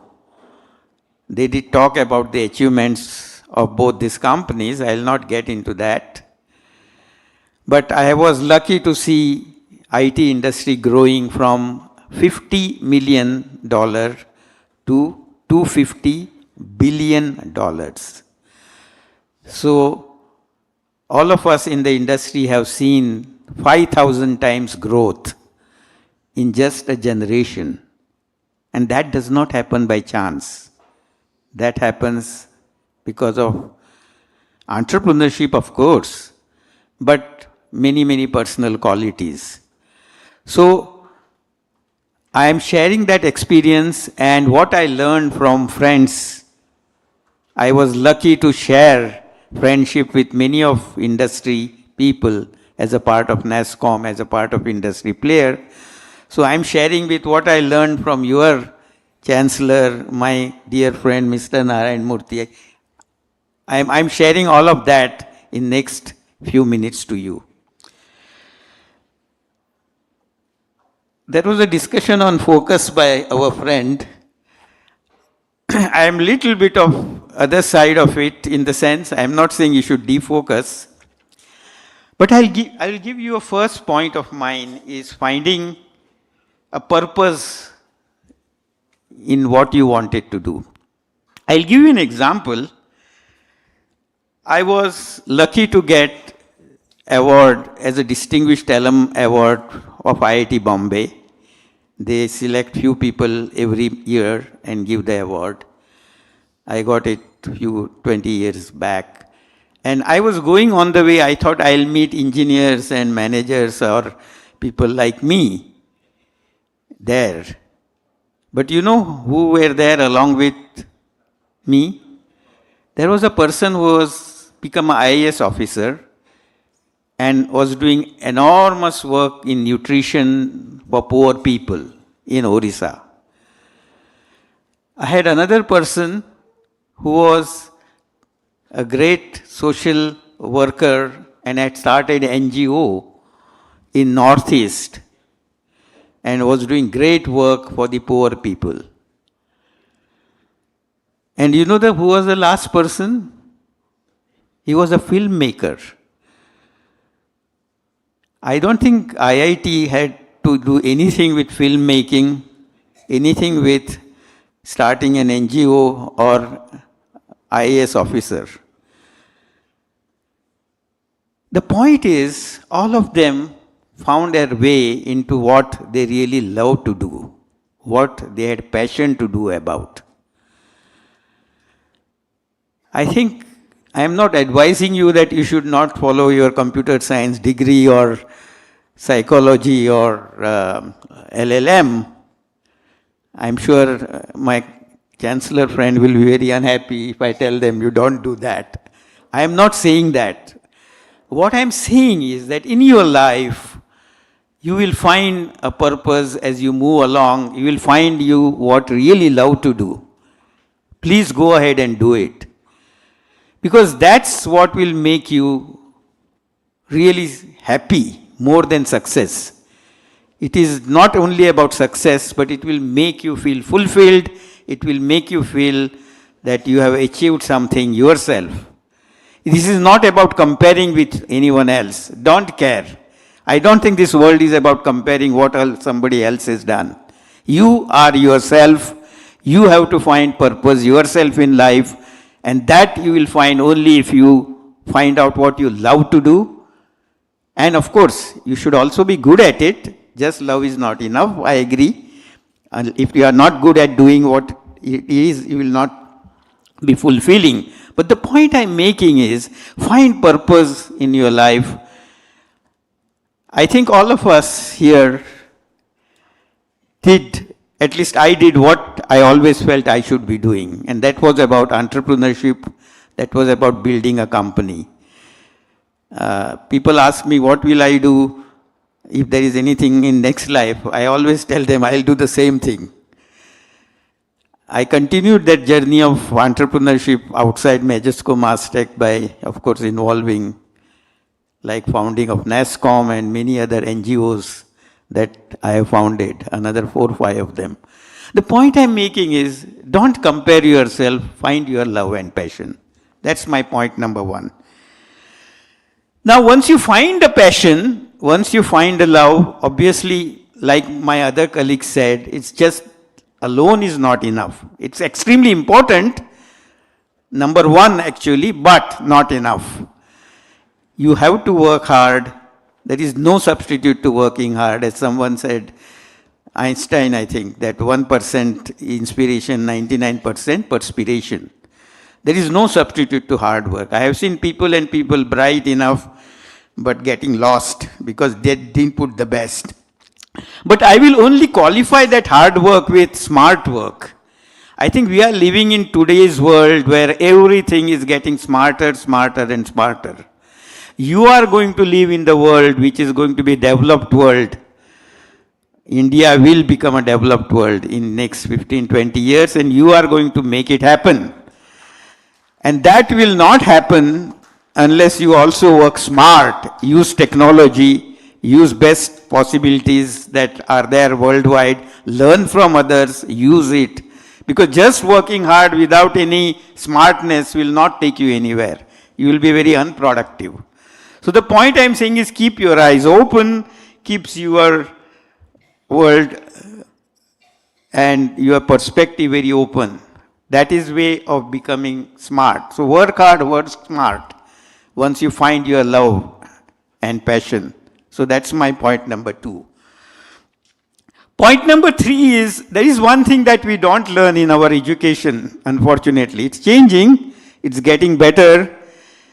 We always want to work with we being the best. We want to win, we want to be number 1, we want to win gold medals. I am not saying we should not win. I congratulate all of them who got it. But the point I'm making is, it is I win in a way by beating somebody else. That's not the world works in the real life, not in business. Business is about working in team. At any point of time, you will find multiple stakeholders that you need to satisfy. You will have to worry about, of course, your customers. You will have to worry about your subordinates. You have to worry about your bankers and investors and many others. So you are going to work in a team, and you have to find how to work in team so that everybody wins, or most of them win. So win-win is my third message that I would like to give you. I think we just miss that because our society focuses on we becoming number 1. But I think in real life, it is not we becoming number 1. We succeed because many others help us to succeed, our other stakeholders. So please look around anytime you do work. Who are my team members? Who are my stakeholders? Whom do I affect what I do? We take decisions sometimes not worrying about many stakeholders, and then we see the reaction, right? Somebody comes and have a strike, or somebody comes and starts crying, or it may be anything else, because we have not thought about who are going to be affected by what I do. So please don't assume that you are going to succeed by you being the best. You will succeed if you take the team along with you with win-win attitude. So win-win attitude is the third point that I feel we need to imbibe. I am telling you something which is more not given importance and missed out. I have seen people in many organizations that I work with now, and also in Mastech and many other places. Good guys, very bright, all things good, however, just not work, cannot work in a team environment. They just become unfit. Sometimes we let them go, unfortunately. But the point I'm making is, it's something that does not require some great intelligence. It requires a different attitude. It is attitude of win-win. So that's my point number 3. Point number 4 actually is, everyone these days see on TV all the things which are not good, right? Whenever I switch on any news channel, all the things that see what is not happening good in our country, who is taking bribe. So we all tend to think that that is the only way to succeed.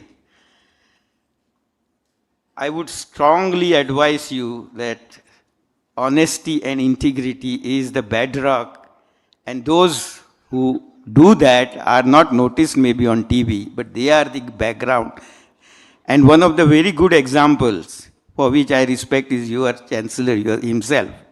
He is an example of honesty and integrity I have seen last 40 years. It is this that brings me here whenever he calls me any time. This is an example of what can be achieved by standing up. I remember him fighting at many places where some of us may not have uttered a word, but he used to raise his word and say, no, this is not the way. We have to have this way in the industry and so on. The point I'm making is standing up for your principles, standing up for what you think is right, sometimes may not be the satisfying solution for many people who want to listen, but it also will stand you up in the eyes of people, but more important, you will feel yourself happy. So please don't sacrifice principles, values, integrity, and honesty in whatever you do. I strongly advise. Point number 5 is again a good example. Again, I must say that he himself shows me that. Is I think society has made great contribution to you to where you are today. Don't underestimate that value. We take granted the society, the schools, the health system, the educational system that has made us what we are today. You carry a responsibility of giving back to society. I, of course, strongly believe I have done whatever little I could do. But example here is a person who sold his stakes in a company many years ago and devoted all his time, last 20 years, for giving back to society, the kind of work. He is known to you as a chancellor, but you may not know that the kind of social work or social service that he has done in health, education for poor people is an example and inspiration to me also. Actually, I feel I came a little bit late in this whole giving back business, although it's never too late. But the point I'm making is, you have a responsibility of giving back to society, and more importantly, I'm telling you as alum of this institute, give back to your university. Please remember, if Sai University becomes top 100 globally, and which I'm sure it will happen under the leadership of your chancellor, you will feel good about, right? And it will happen provided you also contribute to make it happen. You are going to have a lifetime relationship with Sai University. Faculties will come and go. We as a board member will come and go. But you are a lifetime member of Sai University. So to make Sai University great, you also have a role to play. And how to play that role? It is not about just giving money. I am not asking for contribution to Sai University, which I am sure he will be very happy to have. But the point I am making is you can help your university many ways. You will become senior leaders. You have to see that alums of students of this university are placed in your organization. You know, there are many people who come and ask me universities, sir, can you give you a job in Mastech? I want to talk to your head of HR. I said, have you found out who is your student working in my company? Make him ambassador, I tell them. Because he or she is going to be the best ambassador for you in Mastech, because they will like to see more of their university coming in. The point I'm making there, that's why, is you are ambassadors of university wherever you go. You need to help. I work very closely with IIT and IIM, where my alma mater, and whatever help I can do. And I find that so many other alums give back to the IIT, IIM, I know because that's where I spend my time as an alum. They help in terms of getting connection to the university, IITs or IIMs, finding out new projects which IITs can do so that they get more funds. So there are a lot of ways you can help give back to the university. So giving back to society and giving back to your educational institute is a responsibility that you carry. Please do it honorably, respectfully, and don't wait for another 20 years. You can start today. Next point and the last point is, of course, having said all this, you will say that, oh, life is continuously working hard, working smart, I have to be honest, I have to worry about what I love. Of course, you should. But it is not that you have to wait for everything to happen to be happy, to be satisfied. Every moment is important. I always look at life not necessarily what we'll achieve 2 years from now. You know the Bhagavad Gita message, right? Karmanye vadhikarasti ma phaleshu kadachana. The meaning of that really can be interpreted multiple ways, but to me it is enjoy the work that you are doing. Fruits will come. Don't worry about fruits in the sense of waiting for that fruit. Fruit is not the end. End is today. End is this moment which will not come back again.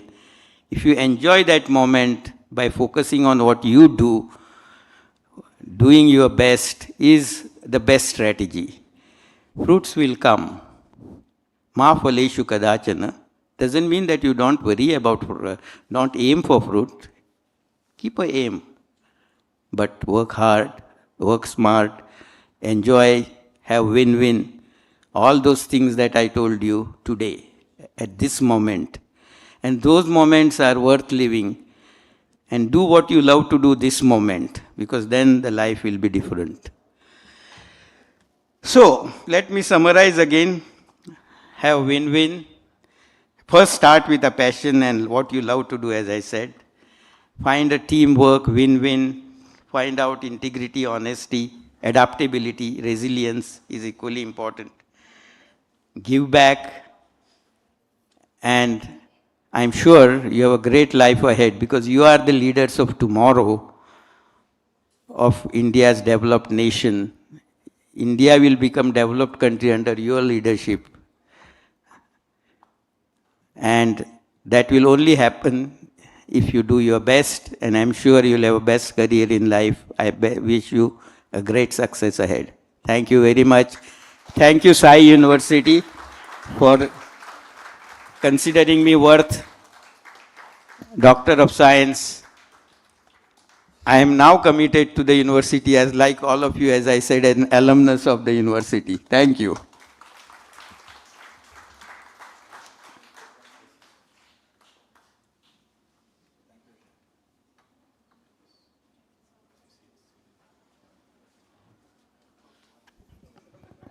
One important point I think was missed out by my close friend and the chief guest of the evening, Mr. Ashank Desai, is his professional success. For all that he has given you, you know how valuable it is if you keep in mind just one aspect. Mastech is India's one of the most successful technology companies. When we are sure, we can just make sure our entire graduating batch can join in forces at Mastech is not the problem. But what you need to know about this company is people seldom talk about India's success when you talk about $50 million to $250 billion. It's taken us 40 years to get there, all of us in NASCOM. But individual companies have had their own successes. If you take Mastech, the entire London Tube Railways operates on Mastech software. The entire London Tube Railway. If there's a glitch, tubes will stop or crash. Entire UK immigration software runs on Mastech software. In fact, I asked Ashank aside, can you please get me one UK visa without going to waiting in the commission office? He said, sorry, unfortunately, we can't do it. But that is the level when the UK Prime Minister was here in India recently, Mr. Stammer. This is one of the very few people with whom they are entering into corporate relationship between UK and India. Is one of them, Mr. Ashank and his company, Mastech. So now you know the man behind the success he has achieved, not just in academic credential, but in actual professional success. Just let's give him a big hand on behalf of Sai University. Thank you, Ashank, for being there. Thank you very much.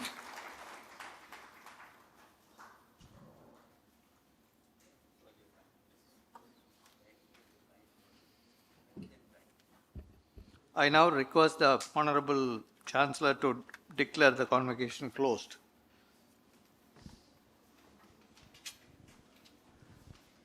I declare Sai University Convocation 2024-2025 closed.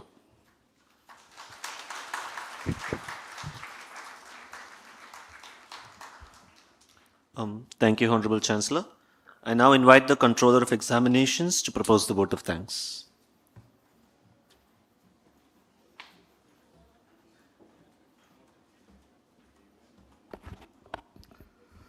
So it's my pleasant duty to propose the vote of thanks for the convocation event October 2025.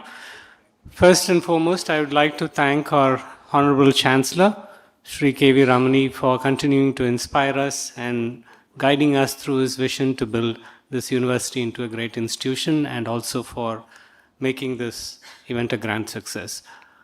Next, I would like to thank our chief guest, Shri Ashank Desai, for accepting our invitation to be the chief guest for the occasion, and also for accepting to receive our honoris causa Doctor of Science degree on behalf of by the university, and also for gracing the occasion.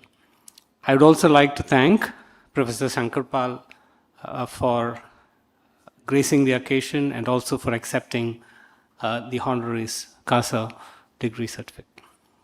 Next, I would also like to thank our guests of honor, Shri Ram Panchu and Shri Santanaraman, for visiting the campus and gracing the occasion and making it a very memorable event. I would also like to thank our Honorable Vice Chancellor, Professor Ajit Abraham, for providing the academic leadership to build Sai University into a great institution, and also to the Deputy Vice Chancellor for providing leadership and gracing the occasion, and to the Registrar, Shri S. Sundararajan, for gracing the occasion. I would like to also thank my faculty colleagues for being very patient throughout the day and also for gracing the occasion. And last but not the least, to the graduating students, especially those who have come in person to collect your degrees. All the best, and also wishing you well wherever you end up being, whether you're pursuing your higher studies or starting your career. We wish you well, And thanks again for coming in person for this occasion. And also for the proud parents of our graduating students who have been here from the beginning of the event. Thank you once again. I would also like to thank all our administrative staff colleagues for providing wonderful support for making this event, from Nelai to Ms. Divya to Mr. Abhishek and to Mr. Rajesh, and if I have missed anyone, and all the other admin support staff colleagues for being there for making this event a grand success. Thank you once again.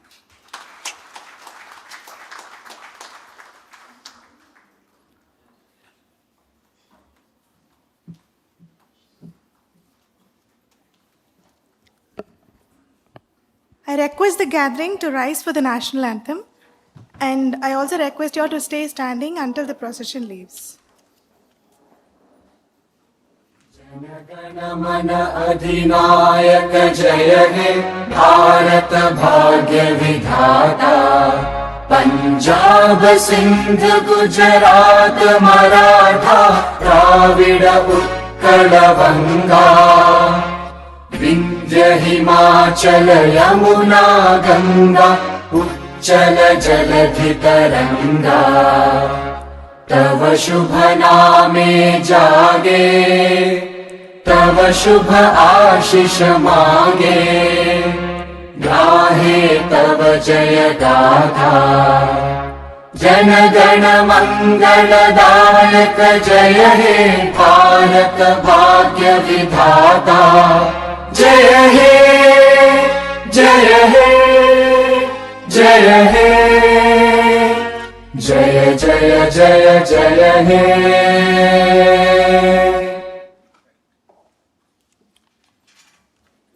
Thank you. I request all those gathered to remain standing as the academic procession leaves the hall. Kindly remain standing until the academic procession leaves the hall. Thank